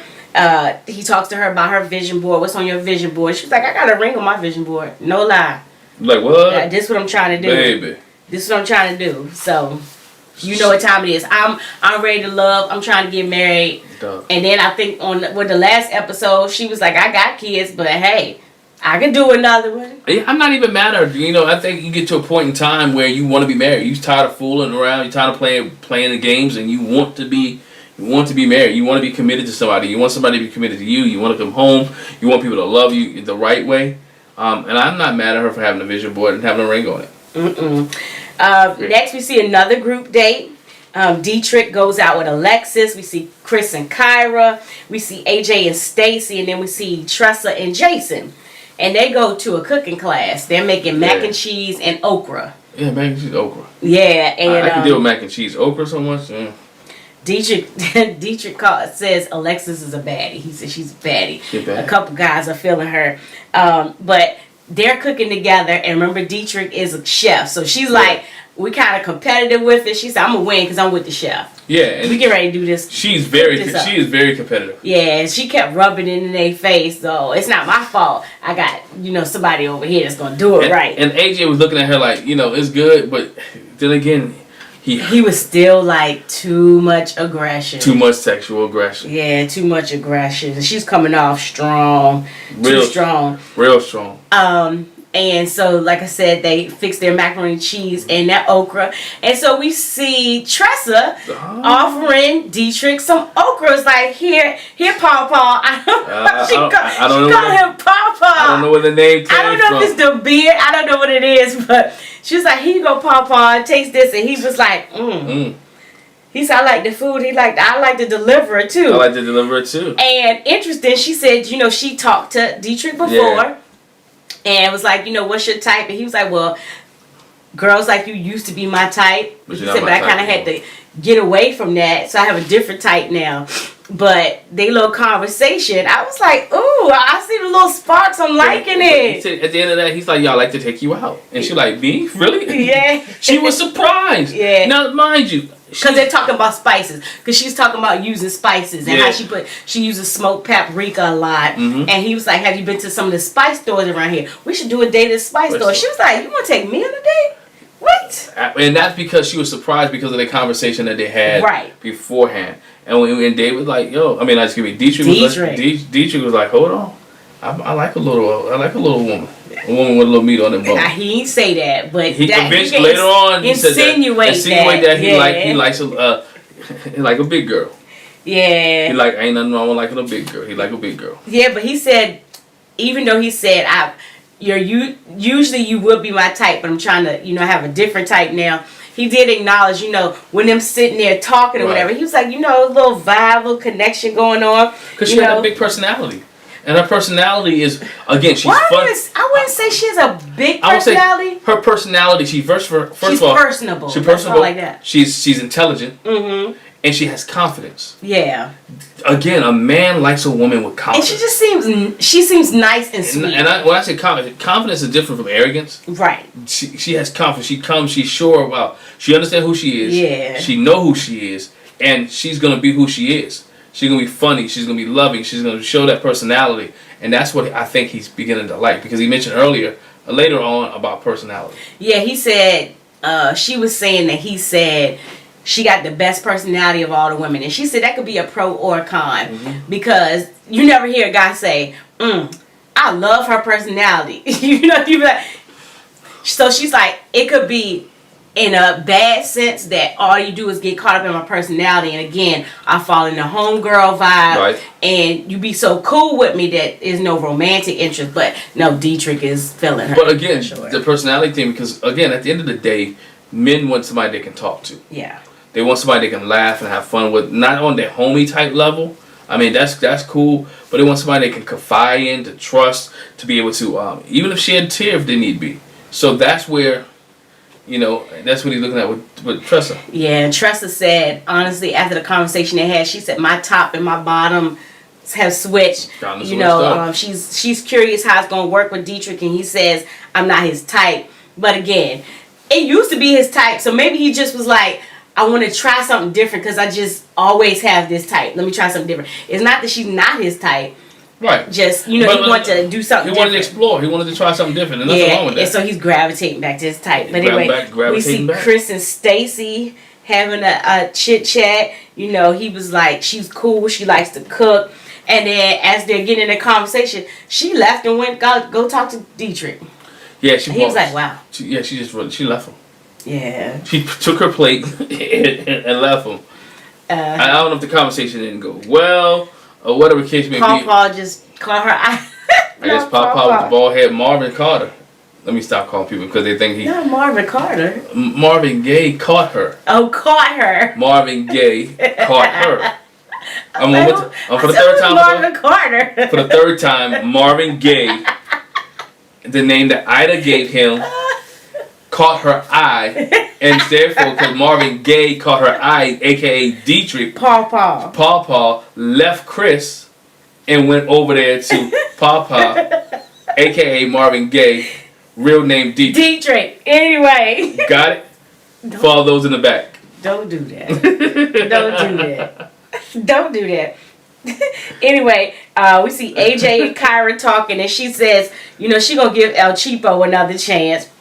Yeah, she said she she just really brushed him off before. And she was like, she's like, I'm gonna give him another chance. But, it was an honest mistake. I was turned off. My man didn't have enough money on his card.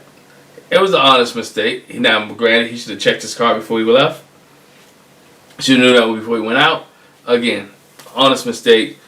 El Cheapo / AJ should get another chance. All right. So now we see Tommy meeting with the guys. It's time to let somebody go. And, the one thing I thought was touching, Jason was like, before we do anything, I got to say this. Because Joel is a good dude. I had to move out of my apartment. Right. He called me just be like, what's up? He's like, I'm moving. And he was like, Joel showed up. I mean, like, he really helped me move. He was sweating and everything. He was like, so I just want to give kudos to him. Good guy. And lots of guys in the room were like, yeah, he's a good dude. Solid, baby. Yeah. And that touched Joel. He shed a little bit of tears. He was like, I'm sorry for crying, but I'm not sorry. Because he was like, I feel like out of this situation, which is good that they had this attitude. And I think it's really genuine. Because on a lot of these shows, they might say it, but they don't necessarily do it. Because I think we've seen it in every season. He said, we want to walk out of this. It's not just about finding a woman, but can't we also come out with a brotherhood and make some new, create that male bond. Connections. They create that bond, but also you gotta look at Joel's situation too. His wife passed away. Mm-hmm. So I think he's at the point where he take every moment, and every friendship, and make it serious. He wants to impact people's lives because you never know when they're gone. Mm-hmm. And I think he looks at that, and again, Tommy makes a statement that if all brothers could get together like that, and what kind of place this would be if all brothers would get together, begin to unify and unite, and begin to help each other out, not give them a hand, just be able to be there for each other. And so I think that was key there. And what broke the seriousness of the levity was like, Joelle was like, your mama was there, and she's a beautiful baby. She's a beautiful baby. We was like, whoa, and Jason like, hold on, we calling my mama baby. Hold on, dog. Hold on for a minute. Hold on. So we calling my mama baby. Now, mind you, if you really look at it, Jason is not. Jason's pretty young. Joel's up there. So Joel might be close to his mama age. Nah. He might be close to the mama age. The one interesting thing I saw with the Tommy's meet with the guys is Dietrich said the only date he went on was the group date. And they were supposed to be old school and ask somebody out. So I'm kind of curious as to why he didn't. That he just did the group date. I think because when you got guys dealing with girls and they're going out, and you have a certain amount of days, people's schedule get blocked up. Yeah, that's true. So I think he probably asked, but I'm going out with so and so tonight. Oh, okay, now I'm going out with so and so tonight. Mm-hmm. And so there we get that window because remember you have 10 guys, you only have you have 8 guys and you have 10 girls. So now you're looking at boom, this person got to go here, this person got to go here, we got here, they mix it up. So I think the group date is a good idea. And again, the schedules didn't probably match up. Yeah, and he told everybody, that Tressa was a surprising development for him. And a lot of the guys like, yeah, she's real smart. Ronald says, oh yeah, she a real queen. Everybody spoke very highly of Tressa, and which was interesting what happens later. But AJ talked about his date with Alexis and how he had the alarm go off as far as her aggression, her sexual stuff. Jason talked about Kyra being at his top. And Troy talks about being in the sandwich with Amber and Andrea and, kissing. He said the kiss on the cheek might have been a lot for Amber. She didn't say anything, but her posture, her body language said it, and that's what Tommy got on him about. Bruh, you kissing everybody. Keep your lips off of everybody. We still in COVID, y'all. We're still in. I know they're in Texas and they're in Houston. Well, we know Texas is a little loose. Yeah. But I think at the time they were filming this, you still in the COVID little situation right there. You gotta be careful, man. Get out of people's face, Troy. Get out of people's face, Troy. So in the end, okay, who's on the bottom? David said it's a no for him for Tressa as far as romance. Like, he was like, the homegirl thing. And AJ says the same thing, as does Troy. They're not really feeling Tressa. Dietrich says for him, he's not feeling Chrysanthemum or Kyra. And they was kind of thrown. You don't like Chris? No. Okay. He said because, they wasn't feeling me, so guess what? I wasn't feeling them. They're like, that's gangster, dog. But I mean, it only makes sense. If they ain't no need of me wasting my time liking them if they not gonna like me back. That's true. And again, you have a short amount of time span, and you want to get this relationship thing popping. Yeah. Jason said he wasn't feeling Andrea. He says, I'm kind of aggressive. I didn't know if, she matched my personality. So Chris also said Andrea not feeling. And Joel said, he likes Andrea and she's pretty cool. But she's not at his top. She's just not on his top. Ronald said Andrea too. She was kind of standoffish. She wasn't really feeling her. The kicker, Chris said with Andrea, also Stacy. Yeah. Stacy wasn't really Chris felt highly rated for him. Chris felt some type of way because she left him. Yeah, she did. She left him for Dietrich, so he was already feeling. I don't care what happened. He was already gonna put her name down. He just feeling some type of way. All right. So 2 guys gotta go tell the 2 girls on the bottom. Go talk to them, and so we see David go talk to Andrea. Yeah. And oh, poor thing. She's like, oh, I was excited. He asked me out. I thought I would bring my A game, and she put some thigh-high boots on, and she got all dutied up, ready to go. And we see Dietrich takes Tressa out. And she was like, oh, cool. We talked about doing a date. But she was a little suspicious because she said we were supposed to go to the spice store. And say the spice store. Spice store. What's going on? I don't know. And so Dietrich and Tressa talked. She was like, I want to know what changed how you were feeling. You said you attracted to a different type of girl now. What changed it? He was like, I just really felt the vibe and the connection. It was, the talk genuine. We had, it was like really cool. So, I changed my mind. And he just like David, let Tressa and Andrea know y'all's name came up as far as the bottom of the list. And David said the thing with Andrea was that you need to be a little more assertive. They really didn't see you come forth. But that's the same thing the women said about Christian. Yeah. That you need to be a little bit more assertive. Absolutely. You need to be more. So we found out that this season, their people want you to be kind of out there. You can't be hiding. But not super. Yeah, you got to find your balance. You can't be hiding in the background and don't make any effort, or you going home. Yeah. And he was like, you need to put yourself out there some more. Dietrich tells Tressa, your name came up a lot at the bottom. Some of the guys were getting a homie vibe. And he was like, it messed with me. It messed with me because he was like, I'm feeling her. Like, come on, y'all. Like, I want to get a chance to get to know her. Don't let her go just yet. Yeah, and so when I saw that he was going to be the one to, talk to her, I'm like, man, they can't let this happen. Yeah. I'm like, this can't happen because they was feeling her and he was feeling her. She was feeling him. Yeah, I think we kind of knew it was going to happen. I kind of felt like it was going to happen. I'm like, okay, but. And it did. Tressa stays.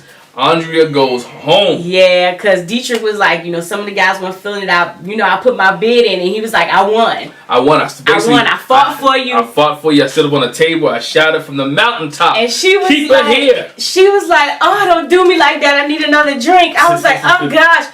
And, and so she's like, oh, thank you. He was like, so, we're going to go on that spice store date. And he grabbed her up. I was like, oh, my goodness. And he rubbed the back of her arms, and Yeah. Yeah. He gave her a nice little embrace. I was like, yeah. He hugged her like, you know what, we're good for. Like, I'm holding on to you. I'm holding on to you. You know? Andrea looked like she just hopped up like, you know what, okay, see y'all later, bye. Bye. She did. But, you know, all in all, I think this really shows you that personality makes a difference. It's not all about look with some of these guys. No. And it's not all about sex with some of these guys. So again, this group of men, I'm not saying any other past group of men wasn't about their grown man stuff, but this group of men seem like they got their stuff together, except for one. But we'll see how that goes next week. So far. But I think it's different too, like you made a point before, and we about through. It's different. We're back to the usual. Like last season was the resort, so you know it's like you're in hotel rooms, kind of, and you're there just with each other. It kind of fostered maybe that kind of vibe. So now we back to reality. It's real life, so it's like regular dating. So it's regular dating, and I think that's the key here. We're down to 8 men. We're down to 8 women. And we're going to see how this back. Gonna be on the chopping. The guys going to be on the chopping block again. Oh, you guys going to be on the chopping block again. Yes. Women have the vote next week. The power. The power. Somebody got to go home. Let us know what you thought about this episode. Let us know what you leave a comment in the comment section below. Or even can you speculate maybe at this point who you're liking so far? Yeah. I like Tressa and Dietrich. I do. I like Tressa and Dietrich. I like my man. I like Amber and Chris. Okay. Right now. Venasia and Joelle, I think would do well. Well with each other. I also like Kyra and Jason. Really? I like that because it's a different type of vibe instead of the Alexis thing. I'm still out with Alexis and Jason because of the kid dynamic.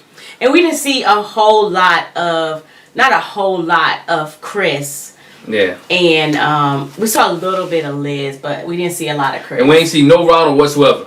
Yeah, not really. Somebody let me know what's up with Ronald. Yeah, he didn't go. No. Ronald didn't go any group dates, but we saw him in the group with the men at the council. Again, we know that they can't show everything on TV, so I'm sure he probably did go out, but they just didn't show him going out with anybody. But hey, leave a comment in the comment section below. Make sure you hit the subscribe button. Make sure you hit that bell notification and like the video. And like the video. Like the video. As my daughter would say, give us a thumbs up. Alright. You know, like the video and let us know which couples you like so far. Alright, thanks. Bye. Bye.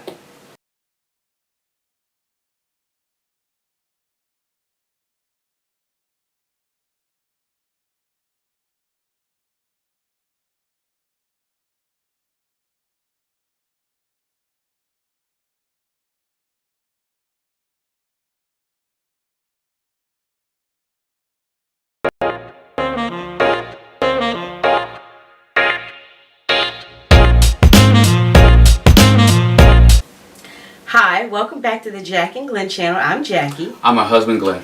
He's my husband, Glenn. Hey, before we get started, make sure you hit that subscribe button and that bell notification so you don't miss any of our reviews. And of course, click the link in the description for a free 30-day trial with Audible. And you can use the Rakuten link for a $10 credit while you're shopping online. Let's get ready for Ready to Love. Ready to Love. Ready to Love. In this episode of Ready to Love, a man has to go home. Yep. It's the men's turn to get cut. Somebody got to go home. Somebody get cut. Let's start it. Let's get started. Tommy meets with the ladies. And he lets them know that this week their assignment, their focus is to dig deeper, do some detective work, ask questions. You want to get in their house, see how they living. You got to get into these men to figure out who's going to go home, who's not ready to love. Who's not ready to love. And I'm interested. When he said that, I'm like, okay, which one of these women are going to make sure they go deep, and which guys are they going to go deep with? Because we got to see, are they going to go deep with Joel? Is it going to talk about his wife, passing away? Are they going to get deep with my man Troy and want to find out why he kissing everybody? Are we going to actually see Ronald more in this episode? I had some questions when he said let's go deep, because there's some people that we really haven't seen involved in a lot of stuff.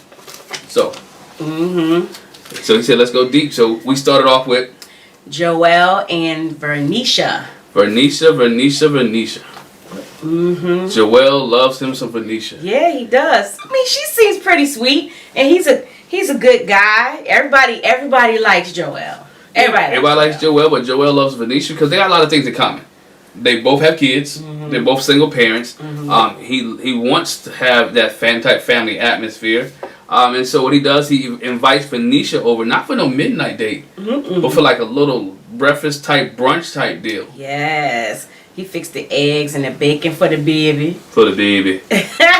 You know? And he was like, she's looking good. She looking like the whole Mardi Gras party. Yeah. And the float, he was like feeling her. We knew that already. But when he hugged her, it was this was a special type of hug. Yeah. Man, he hugged her. Grabbed her up. He grabbed her up. He's like, she felt.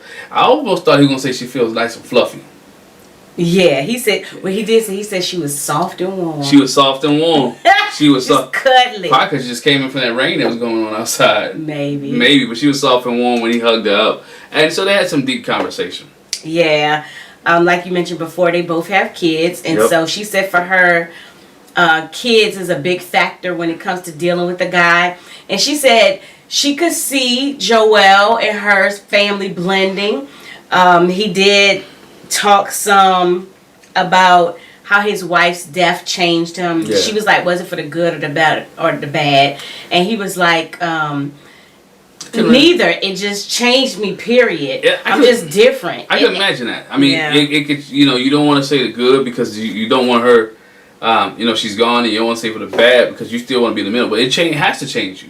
When you lose a spouse and you left to raise kids, it changes you. Your routine changes. Where you used to having a partner to help you with certain things, now you're by yourself. Where you had somebody help you financially, now you're by yourself. Or you used to just even coming home and seeing that person, it messes with you. Or again, sleeping in a bed at night, having to start all over and be involved in relationships again, introducing people around your family, your kids. That changes you, so your whole routine has to change. Mm-hmm. He talked about how he's doing some things at the house, some making improvements, and she was like, oh, you're good with your hands. And he said, he did some of that before. Like, he took care of a lot of stuff when his wife was alive. Mm-hmm. And he has to take on more, but he's getting back into those kind of things. Yeah, it's making him feel comfortable. I mean, he's getting back to normal in a sense that he's doing some things that makes him feel comfortable.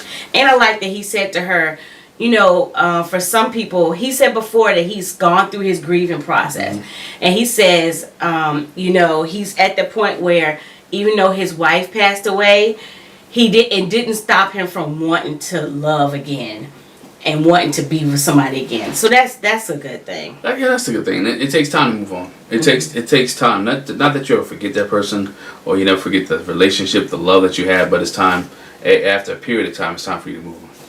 So, all in all, they're feeling each other. She said he's humble. Mm-hmm. He's got a humble spirit. They got a nice, good connection.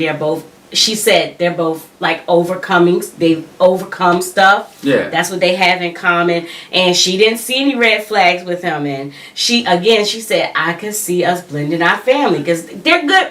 Good mom, good dad. They're on their grown folks. I mean, I know we're dealing with grown folks, but they have a level head. And even when he said to her, I know you overcame a lot of things of being a single mother and you worked your way up. It wasn't given to you, but it was something that you worked and achieved for yourself, and he can appreciate that. I mean, he seemed like he's a hardworking man, and a hardworking woman. So hey, I'm voting for them. Let them. Hey, I like it. Hey, I know we don't like couples to get real caught up in one person off the top. But I like it. Yeah, I mean, I like them right now. If there's somebody else that comes into the picture, we'll see. But right now, I think Venetia and Joel, and we'll be all right. Yeah. All right. Next, we see Alexis go out with Mr. Kissy Face Troy. This was interesting because a lot of people on social media wanted to see these two together anyway because they both were giving off in the last episode a lot of sexual vibes. Mm-hmm. Alexis was really heavy with AJ sexual vibes, and we know Troy was kissing, hugging, grabbing people's bras, almost borderline harassment type deal. I'm almost I know we got a while before we can get there, but I'm waiting for the reunion. Mm-hmm. So when we get to this conversation, it has to come up with Troy kissing everybody and doing all that. I'm waiting for what everybody would say while Troy, in presence of Troy. But nonetheless, we were thinking Alexis and Troy are together, and she didn't waste any time to pull out the big guns. She didn't waste any time at all talking about Troy. And what? Yeah, she said she found out that, when she talked to Troy he was like, I like to take you on a birthday trip out of the country. And come to find out, she wasn't the only person he said this to. And so she was like, you know, she comes in, you made my day, you looking all sexy and stuff, you gave me butterflies. And she was like, well, anyway, you telling everybody the same thing. I want to know what's up. He laughed. She says, not funny. What you laughing for? Yeah. She dug in his tail. He said, Alexa's so fly, don't be playing those games. Nah. And she had, rightfully so, because again, and this is on his fault. Trying to be a player, you don't realize this is a game. And these women have conversations. They meet just like you men meet. And they're having conversation, they're having dialogue. And if you're telling everybody this, when your name comes up, somebody's going to be feeling you or having some kind of attraction to you. Somebody's going to not be feeling you and say, well, you know what Troy said? Well, he told you that too, girl. He told me that too. Mm-hmm. And now it looks like you are the player that you are. Yeah. Yeah. So she just told him, you know, be careful about repeating the same conversations to multiple people because we do talk and it just don't look nice. It don't look nice, Troy. And he was like, yeah, I'm just trying to be me, you know, whatever. Yeah. Then he denied kissing her when she came in. He kissed so much he don't even know who he kissing. He like, what's the host that was on Family Feud way back in the day? He used to kiss everybody. Yeah, I know that guy's name too. My gosh, he used to kiss everybody. Dawson. On the lips. His last name was Dawson. On the lips. Yeah. On the cheek. On the hand.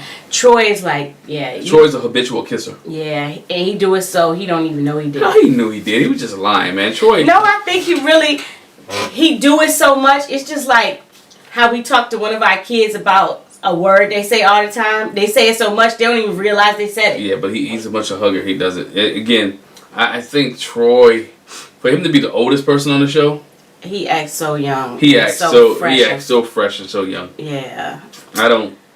It was their date to me was more of a date for Alexis to be like digging him. To dig in him, not to really get to know him or to know who he was. It's like, and the way it came off was that she just dug into him like, look, this is what you need to do. Get yourself together. Yeah. Then we get to see Amber and Chris go on a date. Now, I like KG Smooth. No. She calls him Chris. I know, but I'm saying for everybody else, because she said I call him Chris, everybody else call him KG. KG Smooth, but she got a personal relationship. She's like, I call him Chris because I'm not bound. She didn't say it like this, but basically it's like, I'm not caught up in the radio personality. I like Chris. I like the person. Yeah, I like Chris. And so Amber and Chris go out on a date and they go boxing.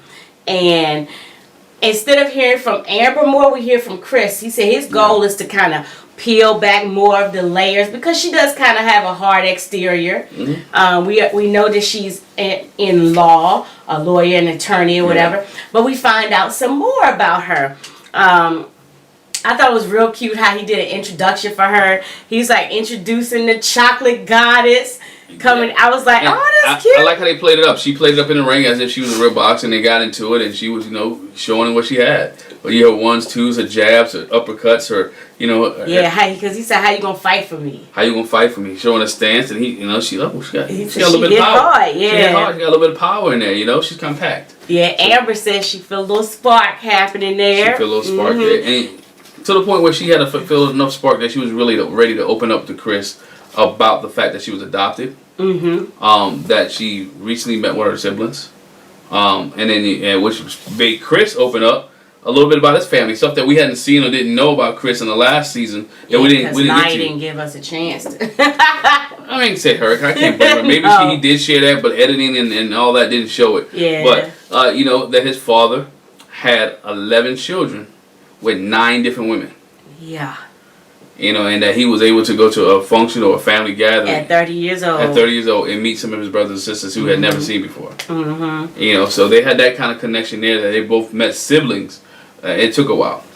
And like we're saying, Amber felt comfortable enough to open up some more. Mm-hmm. And she said she didn't tell anybody else this, but she's the only one of her siblings that's really doing something with themselves. She has several siblings.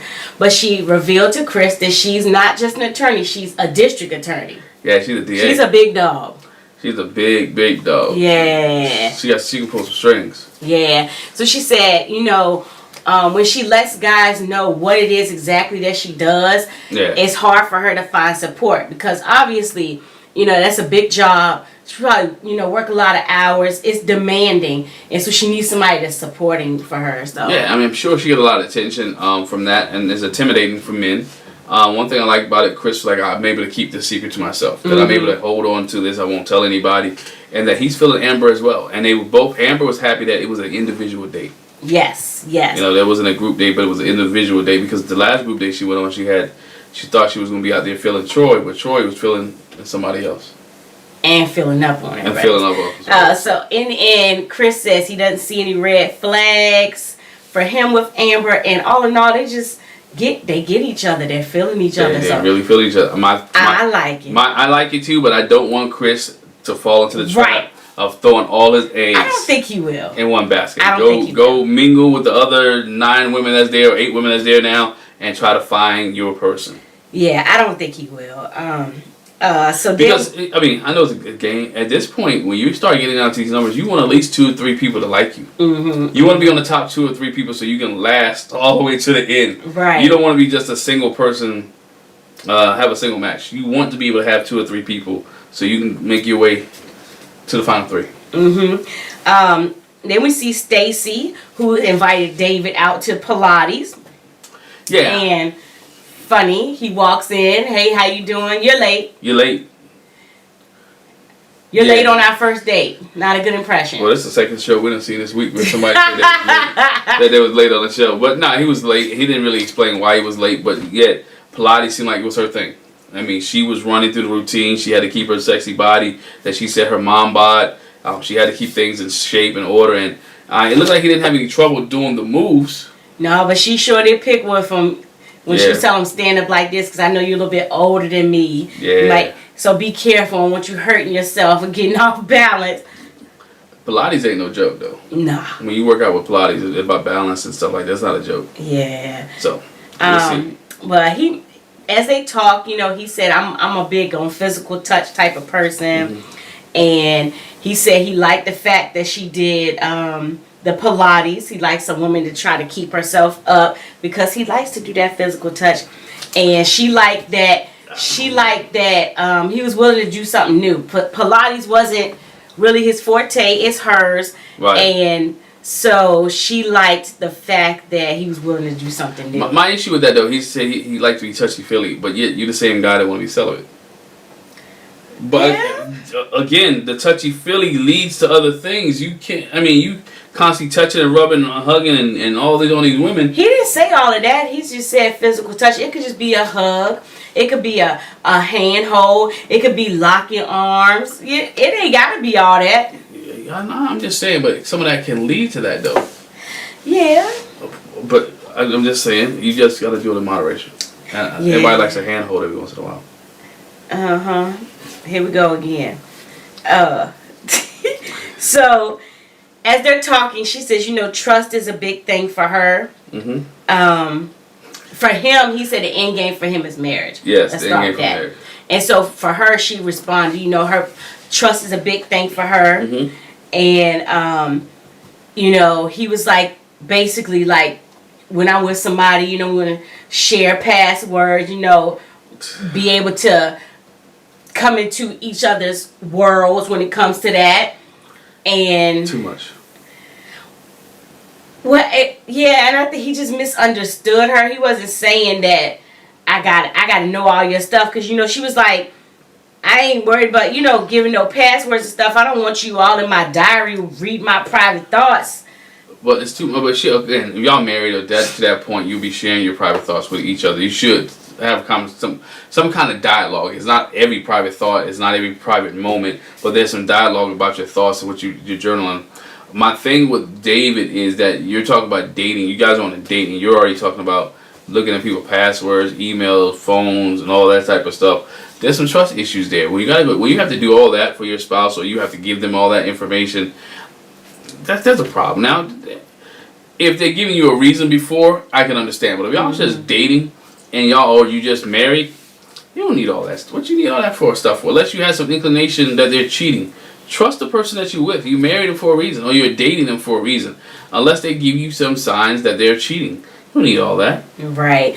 And it just talked about the fact that there's a difference between trust and transparency and privacy. Yeah. Like you should still, even though you're married or with somebody, you should still have a little bit of privacy. But you could be transparent. But there are some things you have some privacy. Yeah, man, you give each other, basically you give each other your privacy. Like I don't have to be all up in your sauce. Like who emailed you today, girl? Who Facebook? Yeah, Who's in your DMs? I mean, you don't have to do that. But you ought to have a space where you all can talk about this. But it shouldn't be every time. Who texting you? Who you get a text from? Who you talking to? Or you should be able to leave your email up all day long and don't not worry about something going to pop in and it's not supposed to happen. That's when you build the trust and relationship. But again, when you do something to defy that trust or break that trust, that's when all that other stuff comes in. But from day one, you shouldn't be like, hey, girl, before we get married, I need your IG password. I need all this. That's too much. Yeah. That's too much on my end. Some of you guys may like that and may be able to do that. And before y'all get on us, if she wants my password or look at my email, she has it. But how about this? Anyway, guess what? When you with somebody long enough and married to them, 9 times out of 10, like he knows what password I'm gonna use for almost anything. Yeah. And I know his too. Just because, but I ain't going checking his stuff. You know what I'm saying?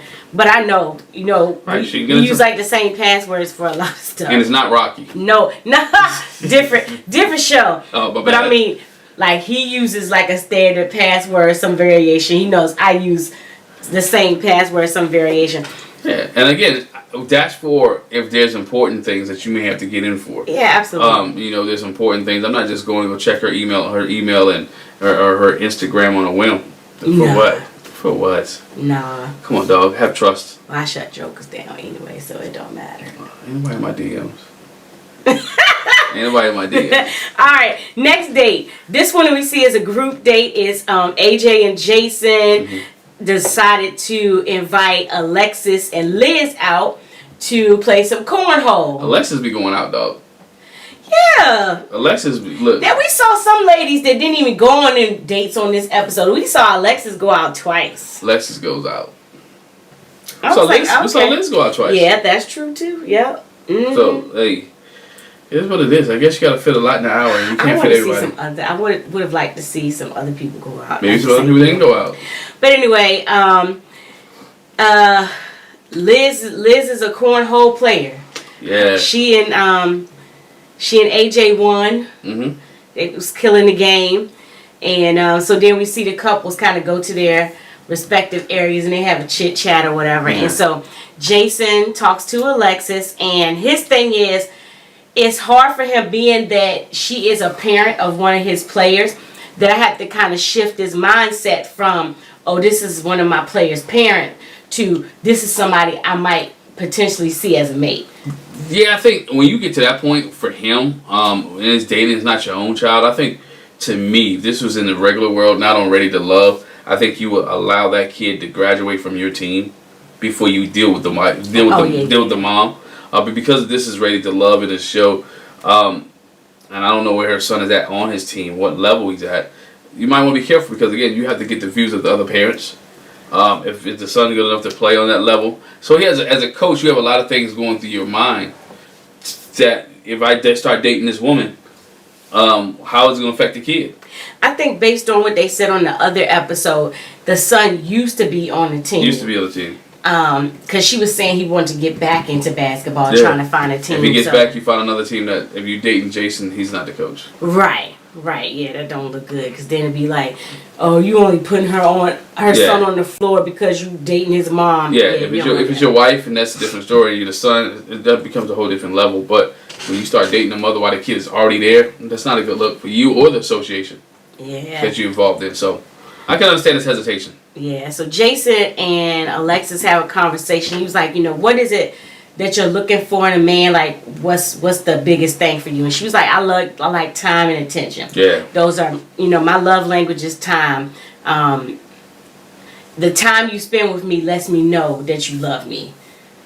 That's how she said. AJ, she tried to do physical touch. No, that was a lot of talk. She was doing a whole lot of heavy flirting and talking, real sexually charged talk. Okay. I got you. And then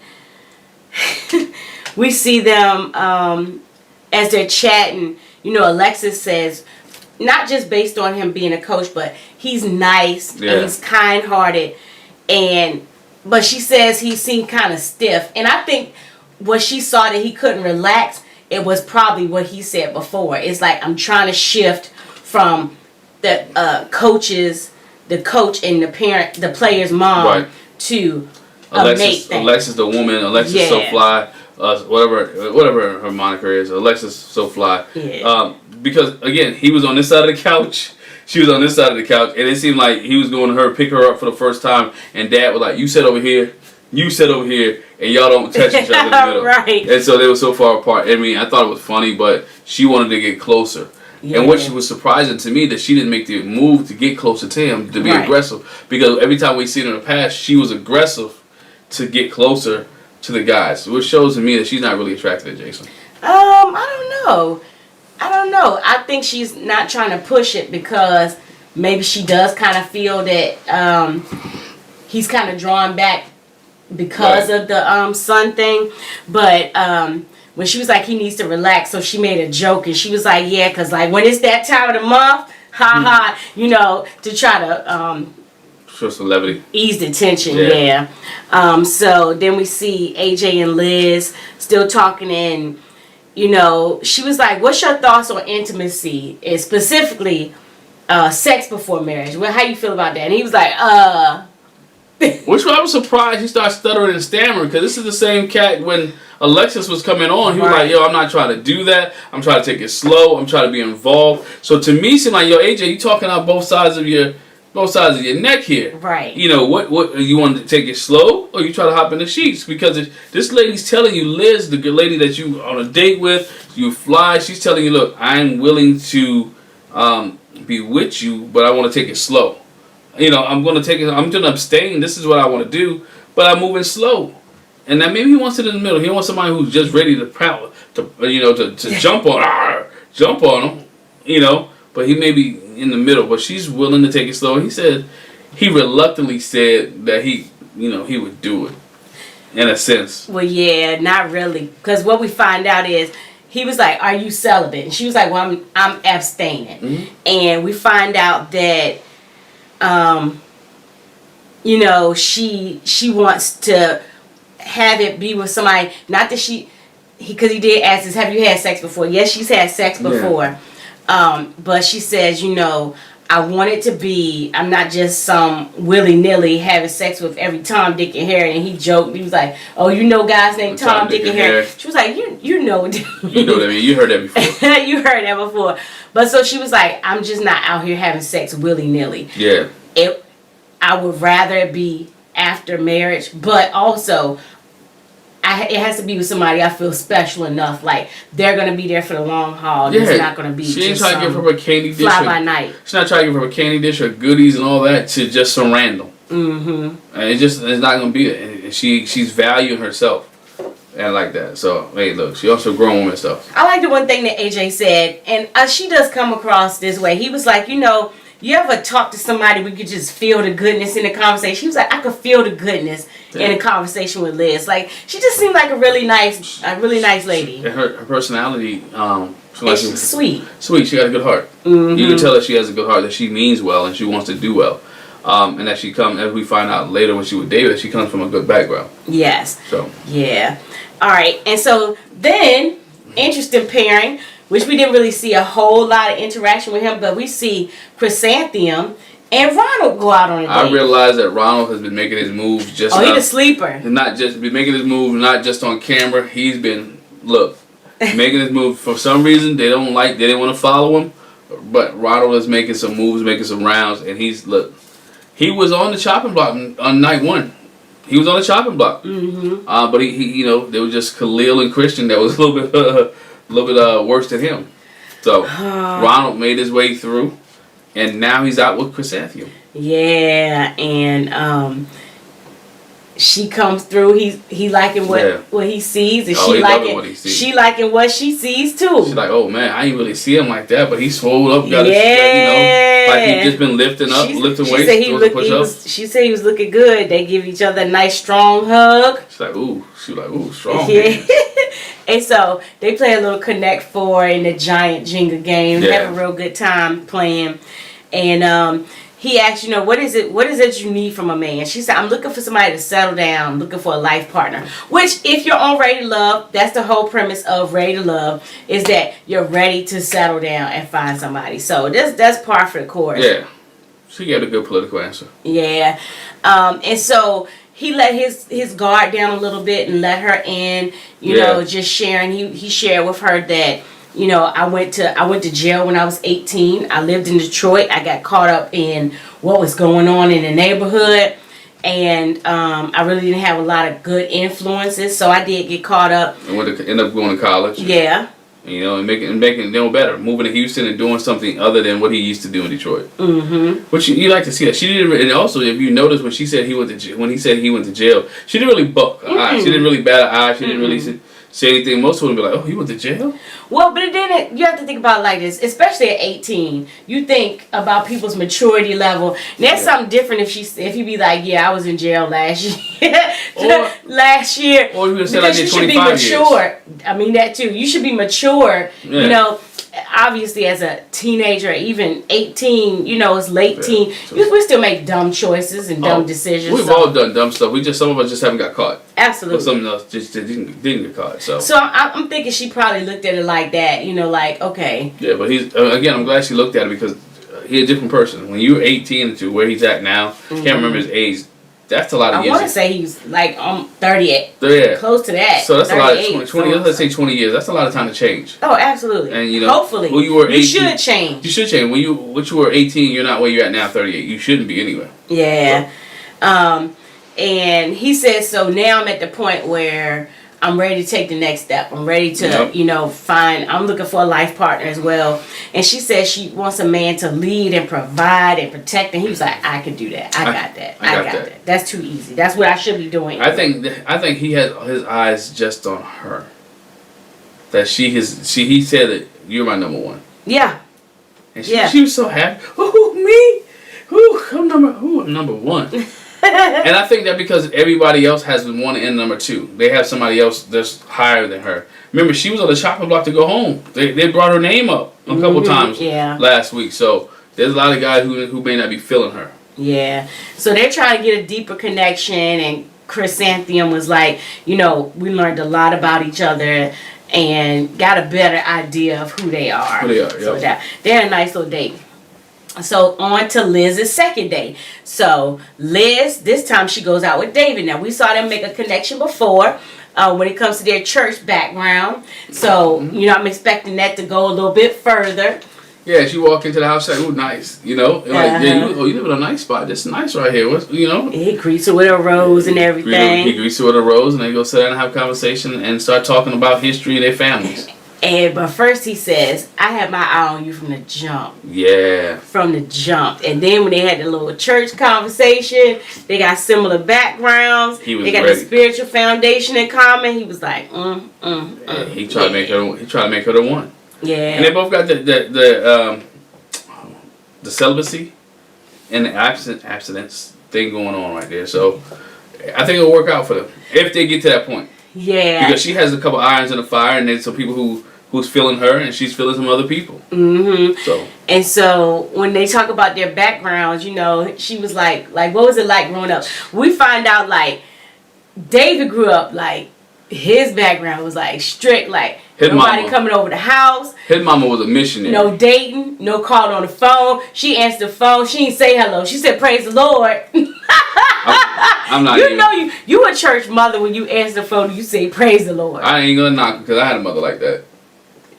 Had. Yeah. Well, because I'm grown now, so I'm not even gonna deal with that. She's still your mama though. She's still my mama, she don't answer the phone. Praise the Lord. She don't. Not now. She don't. She's like, who this? She's still in church though. She just don't answer the phone. But I understand what he's talking about. He had an old school Southern look. This is what we do. You boys ain't having y'all ain't have no babies around here. I want to know who's calling the house. I want to check what's going on. And again, it was to the point where, as he got older, he left the church. Right. He said he left the church. He left all that. But again, he said he didn't lose his commitment to God. but he got away from the church because it was so strict. Like, he didn't want that restriction. And a lot of people do that. God knows I mean, a little bit. I was like, if I ain't got to go to church on Sunday no more, can't nobody make me go to church. And I learned my lesson. Yeah. Meant I wasn't going to church one Sunday and was right around the corner from the church. And what happened? Because I was committed. I'm not going to church this morning because can't nobody make me. My car got broken into. I was like, I should have went to church. Yeah, but it's Baltimore. Your car would have got broken into at church. So it don't make no difference. It don't make no difference. Never mind. But, neither way. But he committed that. He said he finally got his life back together. That he was the true prodigal son, but he got back together and started really committing himself to God. So, again, they have a lot of things in common, a lot of things to talk about. The interaction between these two was good. Yeah. Liz divulged that she hasn't been in a true committed relationship in 17 years. And he was like, relationship? 17 years. Stress on the true committed. Because obviously, she's dated some people, know, or whatever. But she's like, a truly committed relationship, one-on-one. She haven't had that in 17 years. And 17, that's a long time. That's a long time to have not a true committed relationship. So but she said she had to learn to grow and mature. Yeah. And she feels like she's in a better space, obviously, because she's in here for Ready to Love, and the end game is to have a committed relationship. And so again, walls are coming down, and so David feels a little more secure. And he wants to, he said he feels like Liz is a safe place for him. Yeah. And so he tells her, he divulges some information. He says, I got married in my early 20s. Mm-hmm. And, it didn't work out. Obviously, that was, several years. But then he said, then he got married again. And this time it was short-lived. He was only married for a year. She walked out on him. And the problem there was... obviously, it was some trust issues. And this is where the conversation he had with Stacy comes in, because he had trust issues, and so he wants to make sure, man, again, his walls are up, just like a woman's wall will be up. I don't want this ever happen to me again. Right. So we need to be transparent, because in my last relationship it wasn't transparent, and because I didn't let my guards down, she cheated on me. Mm-hmm. And he hurt by that thing. It's not just women who need to get healed from some issues or whatever case, soul ties. There's some dudes out there who are struggling with some of these issues and are hurt. Yeah. And so she asked him straight up, do you think can you really give love? And he said, I'm not scared to love, not scared to be in a relationship. He said, but my thing is, I want somebody that's going to be there for me. That's not going to walk out on me, because, he felt abandoned. He felt abandoned, and he doesn't want that again. Definitely. He wants somebody that's accepting of him. When you put all your all in all into it, I'm sure, I don't know this woman that left him, but I'm guarantee you, after the first marriage, he was like, well, I'm going to get married again, and I'm going to put everything into it. I'm going to put my all in all into it. I'm going to make this work out. And when it didn't work out, he was like, dang, but I gave you everything. Mm-hmm, mm-hmm. What else can I do? What else should I do? Yeah. And so he's hurt. But he said, I got a lot of love to give. I want to give it to somebody. I'm not holding back. I want to give it to somebody, but I wanted to give it to somebody that's worth it. That's worth it. So I can see him and Liz working out, but he has some competition. Yeah. David he has some competition. So but AJ's competition. A little closer there. But anyway, so then we see the ladies meet up with Tommy, and of course we have to go through who you feeling, who you not feeling. So we know Vernisha is feeling Joel. Yep. She's feeling them. She likes that baby, that accent. Everybody loves the accent. Everybody like it. And Liz says she's feeling David. Yep. To which they put the camera on Stacy. Her face was a little like... And she came back and said, she expressed the thing about how he said he wants passwords, bank accounts, social media and stuff. It just put up a red flag for me. I felt Alicia vibes all over again. I felt like, how they kind of railroad my man David last year. Yeah. With the whole baby situation. Yeah. Or the kid situation. Yeah. And when they brought this up and she was saying all this stuff, I'm like, man, they about to send this dude home on some password stuff. a misinterpretation. Misinterpretation and miscommunication. Yeah. I said he about to go home just like David did last year. But the one thing I like about it is that as Liz is listening, you know, she taking it in. She's like, but I'm not swayed by it. She was like, I mean, I ain't got no problem sharing my social media. You know, that's not no big thing to me. Because that, again, her she said that's the way I was raised. Again, they have that raising together. The way they were raised up, the way their values, their morals, they're kind of no secrecy. No secrecy. Yeah. They're aligned. So if they get together, that relationship will work. Of course, Amber says she's feeling Chris and Chris KG. And then we see Chris Chrysanthemum. She's feeling Ronald. She said he kind of snuck up on her. And she's like, okay, yeah, it's a sleeper. So like we said, Stacy said she's not feeling David because of the whole conversation with the privacy. He wants the woman to share too much. Vernisha says she's not feeling AJ or Troy. No. Alexis is not feeling Troy either. I think Kyra real quick said she wasn't feeling David. That was a real quick thing. Yeah, real quick one. But Liz not feeling Troy, so obviously David and Troy on the chopping block. They gotta make some somebody got to go have home. some conversations. And so we see Stacy go to meet with Troy. And we see Amber go talk to David. Yeah. And of course Stacy talks to Troy about all this kissy stuff. She said you spreading it low and wide.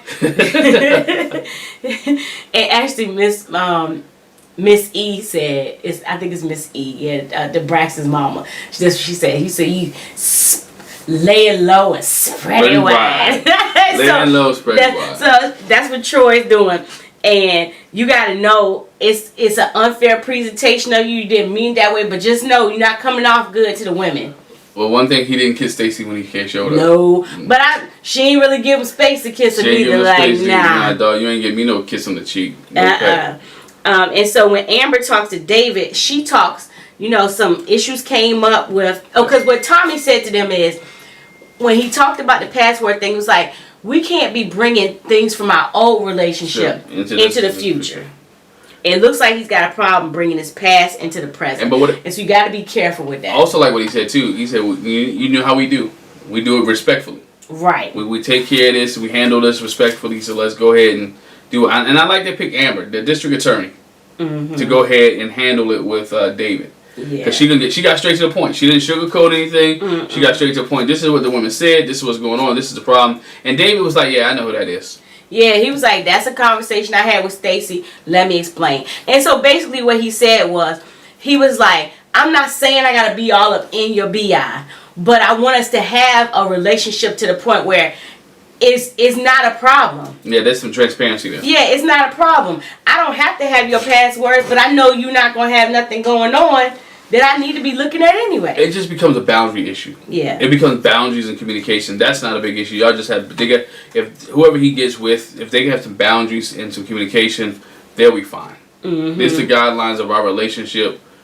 Let's work it out. Because everybody's relationship is different. I can't say to have passwords is right or not to have passwords is wrong. Again, each person has to work out their own relationship. Yeah. So. And so in the end, y'all know who's not ready to love. Troy. It's Mr. Kissy Face. Y'all was ready for Troy to go home last week. Yes, absolutely. He didn't go home last week because it was a women's week to go home. Y'all don't be ready to snip him. Y'all was ready to snip Troy after all the kissy hugs. Yeah, it'd be too much. So he can take his too much on right on home. And David lives to see another day. You said Liz? Liz to see Liz too. Lives to see another date with Liz. Yeah. So I'm excited to see what happens with them and you know what? I'm glad they didn't make that, like you said, the other David. Make that the point to have everybody gang up on him and let's get him out of here. He don't want to take care of nobody's kids. He wants your passwords, girl. I don't do it. He want all your information. But again, it's each his own. Everybody work out their own relationship when they get there. You know. Just y'all leave a comment in the comment section below. Do you give your spouse or your significant other, somebody that you're dating, your passwords? I'm interested to see. Oh, not nobody I'm dating. I ain't dating nobody though, but. But I hope not. You ain't dating. We dating. We date each other. We still date after all these years. Oh no! See, look, she playing, y'all. She be mad if I call somebody else baby. But nah, we want to leave a comment in the comment section below. Let us know, do you share your password with the person you're dating or that you're married to? Make sure you hit that subscribe button. Make sure you hit that bell notification so you don't miss any of our reviews. We got a special interview coming up next week from Ready to Love. We have Ida from Ready to Love, who got eliminated last week, coming up this week. So make sure you be on the lookout for that interview from Ready to Love. Thanks for watching. Bye. Bye.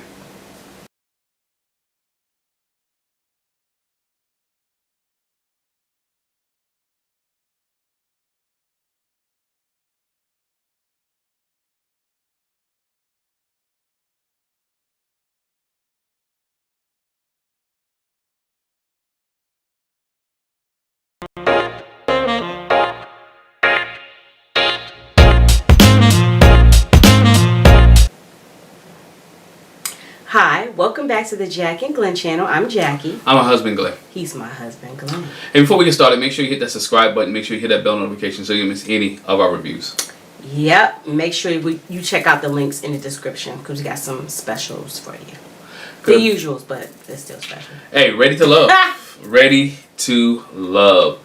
This week, the men are in charge. The men get to send a lady home. Yeah. Get to send a lady home. The men start off Ready to Love. They meet with Nephew Tommy. And Nephew Tommy told them this is going to be a special week. They still should be able to date ladies throughout the week. But somewhere in the middle of the week, they're going to have a big masquerade ball in a nice mansion in Houston. And guess what? You're going to have to start taking your mask off. Taking off the mask. Taking off the mask. And we see that there is the first date we see out of the gate was a couple's date. We saw Jason and Alexis. And we saw Kyra and AJ. Yeah. And they both like each other. Yeah, they look the two guys like the two girls. I'm going to use what Nephew Tommy called last year. It is a square. Yeah. It is a square. A love square. It is a love. Well, we ain't a love yet. It is a love. It's a light square. It's a light square. But nonetheless, it's a square. And so we see AJ was like, you know what? He really likes Kyra. He says he appreciates the fact that she's giving him a chance to do it over. Yes. A redo. Because we know they call him El Cheapo or Cheapskate. Well, yeah, she said amongst her friends, he is known as El Cheapo. Yeah, because they went out on a date earlier. He went to try to pay for the date, and nothing was on his card. Nothing was on his card, so she ended up paying for the date. But nonetheless, he said he really likes her, and the fact that she's forgiving and giving him a second chance is really big with him. And he really appreciates that. And they went ice skating. Yes. In Houston. An ice skating rink. I don't know. I'm just saying, he knew how to ice skate. But I think the interesting... Kyra really knew, though. They were like, oh, shucks. Yeah, she could really get down. She could really go. But the interesting thing on this date was Jason and Alexis. Yeah, because we know Alexis is feeling Jason. Yeah. When he was her son's coach, she was feeling him. And so they're trying to, let that little thing blossom. But Jason confessed to her, basically, he was like, honestly, I'm having a hard time going from one of the kids that I coach mom to a romantic interest. And he had to break it to her. Yeah, he had to tell her. And she was feeling that there wasn't no type of romantic vibe as well. So she understood that. She wanted to go out with Jason one more time just to see if there was a spark. And I think there could be a spark, but it's awkward. Yeah. It is awkward to go from coach to now maybe stepdad or whatever case may be. I mean, we're not telling them they're going that far, but it's to be mom's romantic interest. It is different because now you got to explain to the son. Now, not only that, you have to deal with other parents. It's a lot to deal with, just the fact that, much more than the fact that he likes Alexis. Well, yeah, and her start to that conversation was, how would you feel coming into a relationship with a female with children? Walking into that role. And that's how we got to the, you're one of my players' moms. Yeah, he just wasn't feeling her. I mean, but I like the fact that he was honest with her. He didn't lead her on. That they had the conversation. Yeah. He was like, you know what? I got to be transparent with you. This is how I'm feeling. And she was like, oh, okay. I don't come to lose. I'm always here to win. Yeah, but she was like, okay, I get it. I get it. Thanks for letting me know. And Jason shared with everyone else that Kyra was on his list. Mm-hmm. So which we knew from the green dress. Yeah, we knew that from the green dress that Kyra was on his list. Another day that we saw Tressa and Papa. Yeah, he said he was going to take her to the not the spice bar, but to sample some spices, yeah, or to smell spices. To smell spices or whatever. And epic fail. I was hoping they would hit it off. He just felt like she was still like the homie, the friend vibe. There was no romance. And she felt that too. So let's not say it was just one way. She felt no. She felt like he really wasn't genuinely interested in her, because she said if he was interested in her that he would be more kind of aggressive. That she wanted a guy who would be more. Well, he pretty much said that too. He was like, if a guy's interested in you, it's not gonna be no guessing about it. He's really dropping hints to her like, not interested now. I tried it. I guess his type really changed. It really has changed. I think he is, but it's like she's not giving. I think it's both ways. He's not giving off the aggressive vibe. She's not giving off the non-homie vibe. And I don't think she's giving off the homie vibe. I think they both looking for somebody to be aggressive in the relationship, and it wasn't working. He didn't feel that the laughter that they would have with intimate. It was just more like, hey, ha ha ha, he good. You know, she wasn't hanging all over him and wasn't doing that thing for him. So he was like, hey, it was nice. They were still friendly. Oh yeah, yeah. You know, they were still friendly. We learned something about some imitation vanilla. I don't buy that stuff. Anyway, but I mean, what would you be buying it for? You don't cook nothing that you need vanilla for. Oh, I do. I cook. I said you don't cook anything that you need vanilla flavoring for. Yeah, but if that would be baked goods. Oh, well, I can throw that out. I can bake. I just haven't baked anything because you do such a great job. So you try to fix it up. No, I'm not trying to fix it up. You do such a great job baking. Why should I bake? But anyway, fake vanilla. I never seen that. Wait, but okay. Yeah, okay. Oh, you never said... Girl, don't let me bake a cake again and show y'all. I might do a video of me baking a cake. No, next. Anyway, they were not feeling each other in the spice bar. They felt each other. That hurt my feelings because we haven't really seen anybody with Dietrich. We haven't really seen anybody with Tressa. And I felt like from their last interaction that it would be something, but he just wasn't. He just didn't get those vibes. No. And so she wasn't. And again, it wasn't just him not getting the vibe. She didn't get it as well because she should have felt like I should be getting more from you, and you should be leading me more. We should have much more interest in this conversation and what we're doing, and we're not. So we saw that, but we also saw Chris. I'm not gonna say KG Smooth. We saw Chris and Amber. Yes. Chris and Amber. Chris was doing some meditation outside, and the sun was beaming on him, and made me think about the season he was on previously, where him and Nia was sitting there and had their shoes off and the feet in the grass. Yeah. Early on, but Amber enjoys Chris's company. She's into meditation as well. He's giving her some things to say. To kind of build her confidence up and to release energy and to get into the whole meditation mode. But a little bit, she felt like she was Tina Turner, Nam Myoho, Ringe Kyo. She was like, it feels a little, I feel like that's what you're going to tell me to say next. Yeah. but it was sweet though, because he was sweet. He was even helped her get down because the dress that she had on was a little short. He was trying to help her and cover her up. But they had an interesting conversation. Yeah. And the interesting conversation I thought was real interesting. Chris talked about, he's on the show for Ready to Love, but he's really not here for marriage. Yeah, he said he's not really hung up on that. If marriage happens, it's cool, but he could be in a long-term relationship and be just as cool. And the way they did long-term committed relationship. Long-term committed relationship. But you brought up a valid point. Isn't marriage a long-term committed relationship? And when you said it, I'm like, you know what? Marriage is a long-term committed relationship. It is. So you might as well just go ahead and get married. And it comes with legal benefits. It does. There's a lot of legal benefits to when you're being married to somebody than you just being in a relationship with somebody for a long term.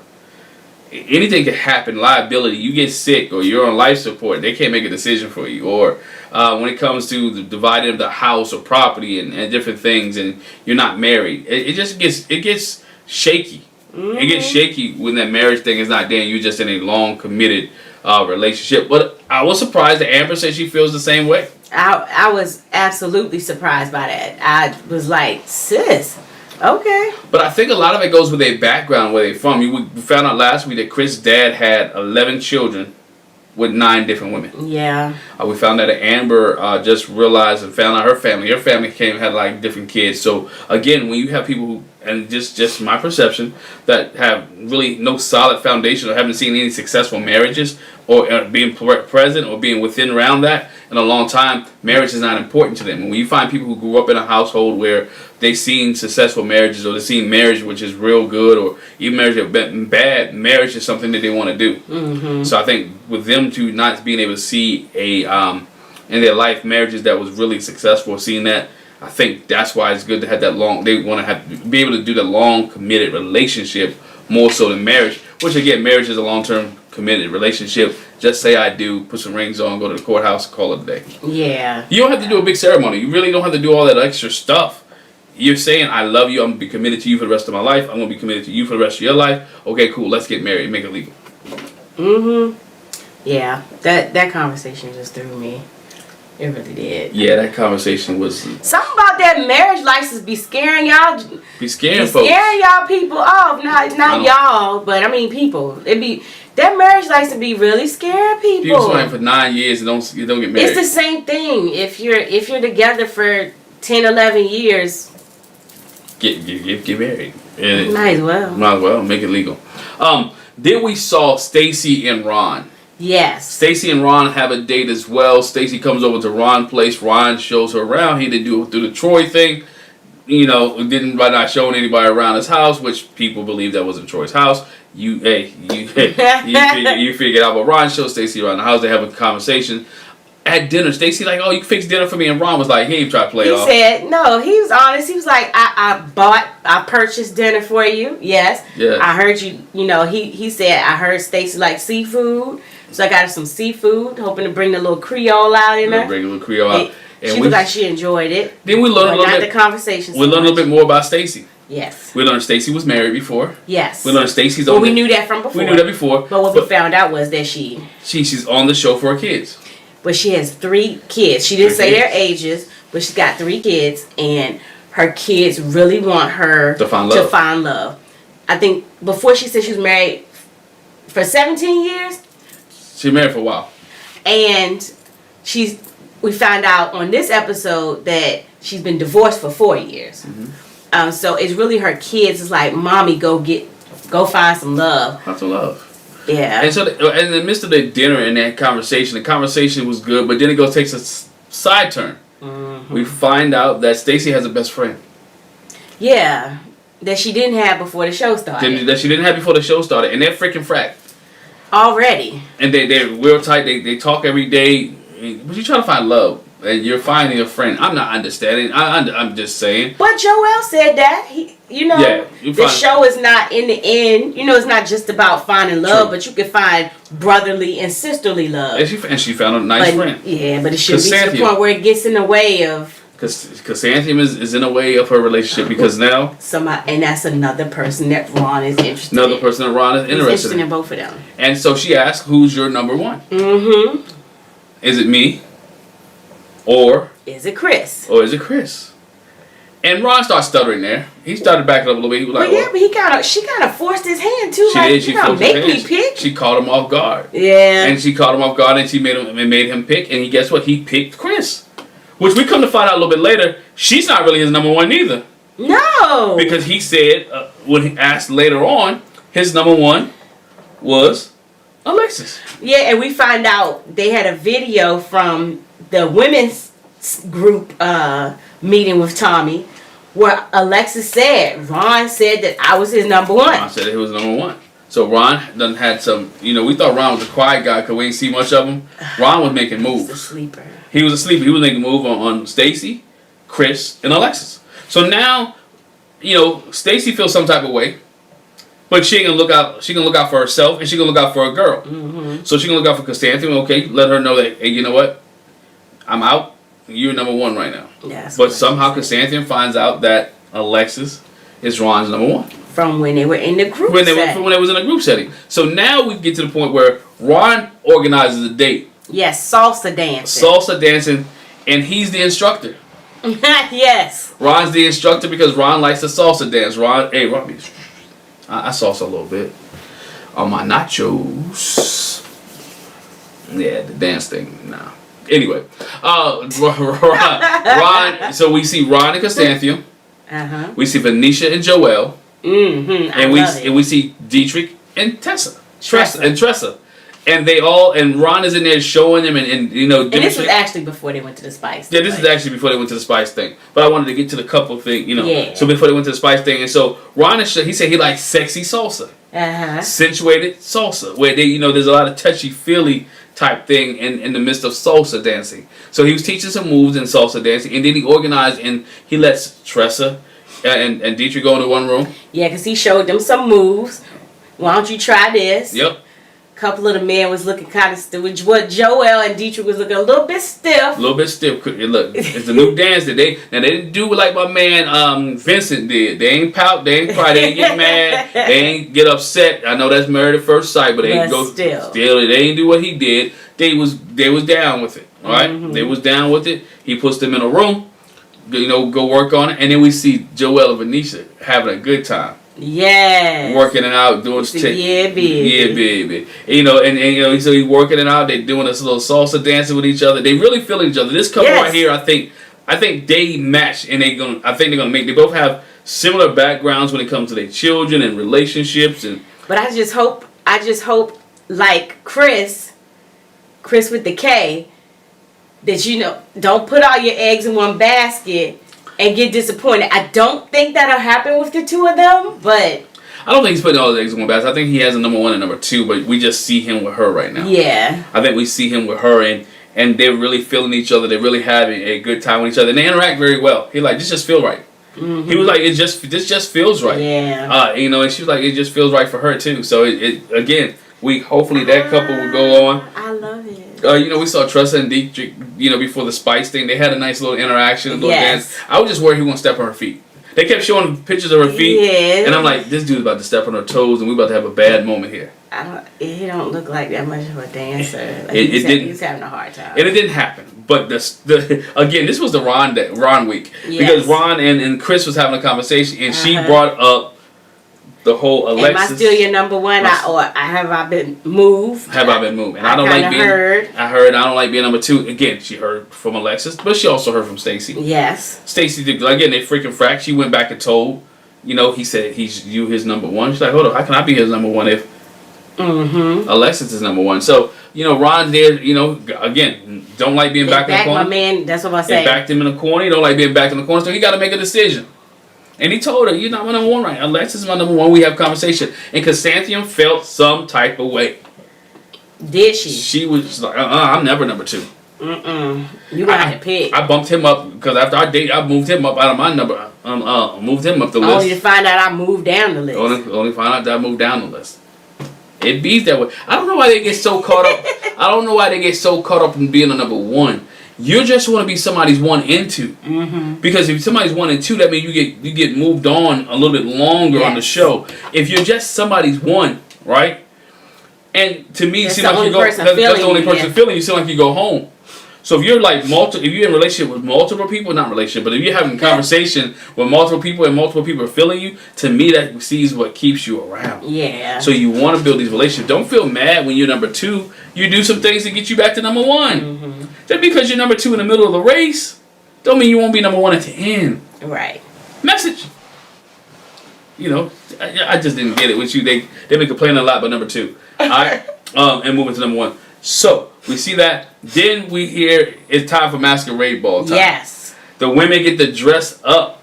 And guys got to bring it too. Guys got to bring it too. As nephew Tommy said it, they both got to bring it, get dressed up. And my man David said earlier that he likes to see a woman when she's dressed up. Yes. Because he goes to a lot of these functions and he wants to see how they clean up, basically. And so we see the women enter in. We see the men enter in. They mingling and interacting. But there was one lady in particular. It was one woman in particular that made everything stop. She made everybody head turn. She walked through that door. Well, no, it wasn't Alexis Fly because Alexis Fly did come in and looking for it. She was like, she bought it. She said, I'm dressed like I'm ready for the wedding because I want them to know. She bought it. I'm not saying, and the rest of the women, they look beautiful. They look beautiful. It was classy, but there was one. Because it was a difference. When she stepped out of the car, walked up the steps, and walked in the room. She had them girls out. Every dude in that room head turned and was like, wow, is that Liz over there? And they was like, she had the girls out. My goodness, my goodness, my goodness. They was like, Liz. You gonna ignore me? Them girls be calling them the men. Because nothing wrong. She had the look. She had the slit. It was, yeah. She had her hair. Yeah, they hadn't seen Liz dressed like that. There wasn't, and they liked what they saw. They saw a little revealing. Situation. It was a lot of revealing. Depends on your taste. It was a lot of revealing. Depends on your perspective. For a fellow full-bosomed woman, she had a lot of reveal. She had some. And I'm not saying this. I'm not saying nothing wrong with it. But I'm saying when you come in there. And she said, I came in there like, you gonna look at me today. And they did. And most of that was because them bosoms was out. No, most of that was because, as you said it earlier, it wasn't about the bosoms. It was that they hadn't seen her that way before. Yeah, with the bosoms out. Well, okay, I give you that. The bosoms were out. Anyway, so the guys really enjoyed it. Jason's mouth just dropped. He had to pick it up off the floor, and he had to realize, you know what? I may have to move from somebody else, and I need to find somebody else because Liz right here, she's looking good. She's looking good. So looking good. He still did some quiet time with Liz. He did. And they started having conversation, and Liz started feeling a little bit. You know, her hair and the way he moved her hair back a little bit. She was like, "Why are they doing this to me? I'm torn down there. I got a lot on my plate." You got a lot on your plate. She torn between David and Jason now, but Jason was throwing some game at her. He was throwing, the church background, the foundation, and having a conversation with her. I mean, she was really eating up what he was saying, and so Liz is in a sticky situation. Her and David is still doing very well with each other. And then we get a surprise by Nephew Tommy. Yeah. Nephew Tommy, not only he got somebody else with him, he brings his wife to the show. Mrs. Miles ends up being on Ready to Love. And she has an interesting conversation with Alexis. Uh-huh. Which I thought was good because Alexis was like, what if some days you don't feel like your husband, like basically I want to be married, but do I always gotta like him, love him? Yeah, she said I don't just want to be happy. She said like I want joy. I want joy. Joyful. I want it to be, full. And yeah, they had a whole conversation about you don't always like your spouse every day, but you should like them most of the time. Yeah. And it's about the love and the love that you have for them. Like you can get past. Yeah, you can always love them. I mean, you can always love them, but again, there's some days that you're not feeling. Get on my nerves. You get on my nerves. I'm not saying she get on my nerves. We pretty much good. There's some days that she don't get on my nerves. The majority of the days she don't get on my nerves. 97.99%, 99% of the time she get on my nerves. Don't get on your nerves. No, you don't get on my nerves. 99%. Oh, it's like you said I do. No, 99% of the time you don't get on my nerves. It's that 0.1% that you do. Not while we're doing these videos, though. Not at all. Not kidding. Let's move Maybe on. Sometimes. Let's move on before we get. Let's move on before I get myself in trouble. Already in trouble. I'm not in trouble. No. Anyway. So yeah, Miss Jackie Miles, Jacqueline Miles. Yeah. She talks to a lot of the ladies. She said she wanted to interact and see what was going on, how they was feeling the men, and how the men were feeling them. She talked to some of the guys as well. Mm-hmm. We saw that Tommy talked to the guys, and then he realized, and he understands about the freaking frat combination. Yeah, everybody knows about freaking frat. And freaking frat again is Stacy and Chrysanthemum. Chris. Yeah, Chrysanthemum. And how AJ was like, I don't even categorize it as two of them. It's like they won. Yeah, because they talk about they like the same men. Mm-hmm. They do everything together. Uh-huh. And if you're dating one, you're gonna hear about the other one. Yes. So if you're dating Stacy, you're gonna hear about Chris. If you're dating Chris, you're gonna hear about Stacy, and they're all together. And Tommy even had a conversation with them like, y'all do know this is like eventually y'all gonna have to break off. Yeah. Like eventually you're gonna have to especially because y'all like the same men. Somebody's gonna get picked and somebody not. Somebody's gonna pick somebody, and they understood that. Yeah. They said they understood that, but again, this is where we at with the conversation with freaking frat, and nobody wants to date both of them. they're on the. We realize here that these two are on the chopping block because all the men are frustrated by the fact that they're always around with each other. They're so close. That they're so close. And so, the masquerade ball happens, the women looking gorgeous, the fellas are looking good, and then now we get to the point where the men meet back up. And they start deliberating about who they like. Mm-hmm. Who their tops. Liz's name came up a lot. Yes. Even Joel was like, yeah, well, Liz step in there, baby.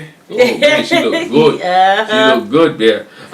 They talked about Liz being. She had to fix the whiplash in my neck. She turned my head. I'm still trying to put the icy hot on there. He said my neck still hurt with a little icy hot.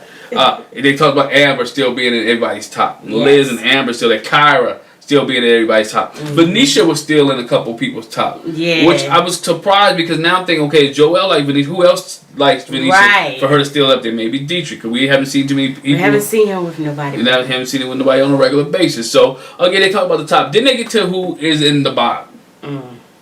And the freaking frack issue came up. Issue comes up. Stacey name is thrown a lot. David chimes in and said, I was feeling her until we did the Pilates situation.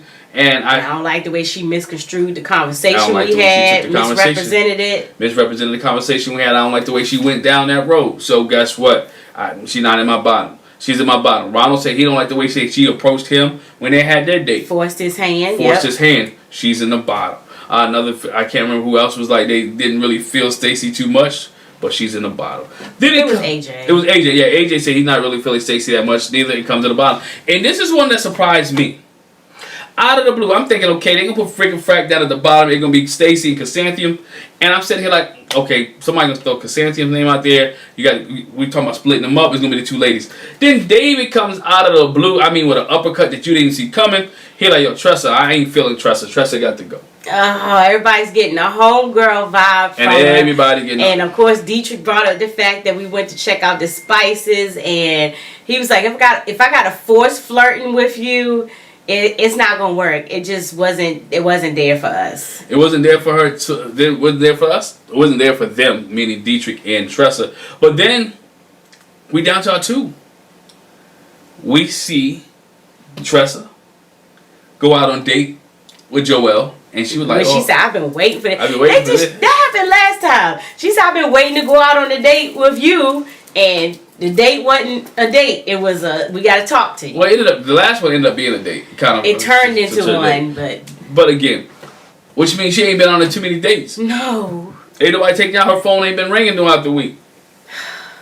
Because we look at it, we only seen her on the Spice date, and then the 2 dates that she, when she's potentially be eliminated, and so we see David and Stacey, which I thought this was interesting. Because she was on his top, and he was on her top, and they had a date, and he goes in and begins to tell her, us and the guys we met earlier today and earlier this afternoon, and we made it, we realized that that you basically not ready to love. Yeah, it was like too much aggression. Yeah. Aggression, saying what's on your mind too much. Too much freaking frack. Yeah, too much freaking frack, and she was like, but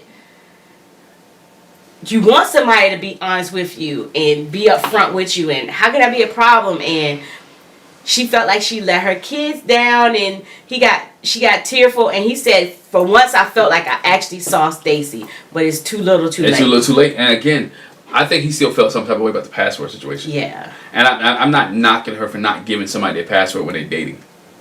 I'm not knocking her at all for that. I think. Yeah, but he didn't say when you dating. He didn't say that. If I marry him, when you together, and so I don't think when you together you should share path. I mean, it is what it is. But nonetheless, Stacey goes home. She's not ready to love. And at first I'm like, they gave Tressa an opportunity. Yes. Like Tressa gets to be on Who else spoke up for Tressa? Who else spoke up for Tressa? Like, it was one more week. I know Dietrich didn't do it by himself, so it was somebody else. And then we see Joel say, baby. I just gotta let you know, me and the guys met, and we realized that it's 2 women go home this week. Oh. And I was like, oh my gosh. Like, they said 2 women home, like, yo, Tommy ain't never lied. It's a curveball after curveball after curveball after curveball this week. And so Tressa goes home. And she was teary too. She was teary-eyed too. Again, the homie vibe. She's good to hang out with, but wouldn't nobody feeling her romantically. And to me, I just want to know. I'm just curious why wouldn't they feel really tried? Nobody really tried. For what we saw, no one tried. Let me say. What we saw, no one really tried, and so I'd be interested to see how it plays out when we get to the reunion, or anyway, who really was feeling her, who was really interacting, how she was really dealing with them.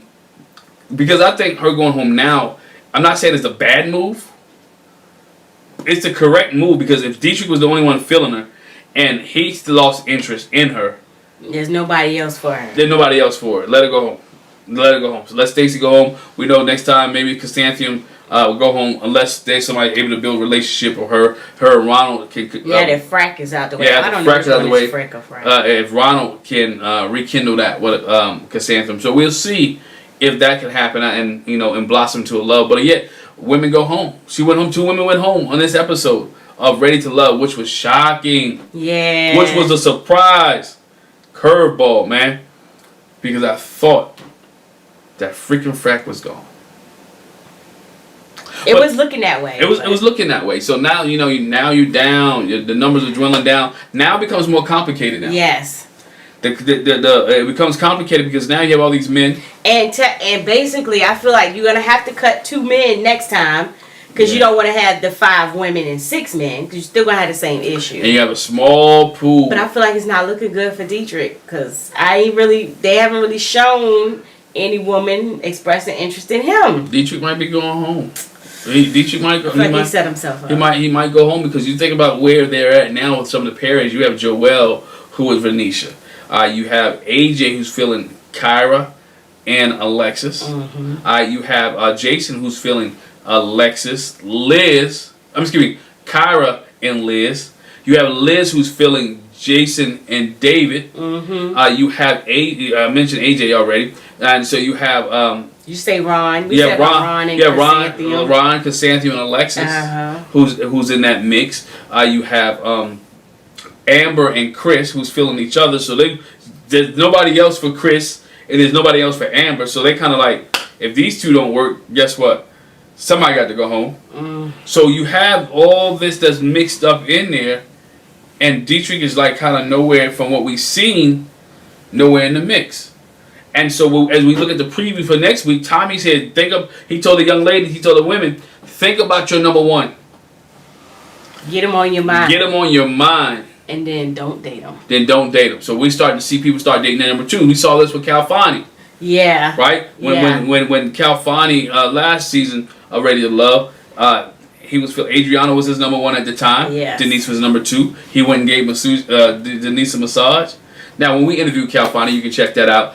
He said Denise already knew at that time that she was the number 2. Yeah. So she still embraced it and still took it on. So I wonder if these people this time, when they start dating the men, if the men know. I think they know. That they're number 2. I think they know. But we saw Ron and Alexis just, golfing it up. And if she's his number 2, well, if he's her number 2, then who's her number 1? Is AJ still her number 1? Then now you got AJ, Kyra, and Alexis. Now you got AJ, Kyra, and Alexis, who has a love triangle. Again, it is going to be interesting for the next couple of weeks. And we don't get Ready to Love next week. They don't return. Nope. They return on May the 14th. Yep. So that's going to be very interesting. See, took a hiatus, took a week off. Hey, whatever. Ready to Love. Hey, let us know what you thought about this week's episode of Ready to Love. Let us know what you thought about Frick and Frack, and let us know which couples do you think will kind of at the halfway point kind of mix up and match up together. So make sure once again before you leave, make sure you hit that subscribe button. Make sure you hit that bell notification so you don't miss any of our reviews or interviews. Check out some of the interviews that we did this past week. Yes, and thank you for joining us. Bye. Bye.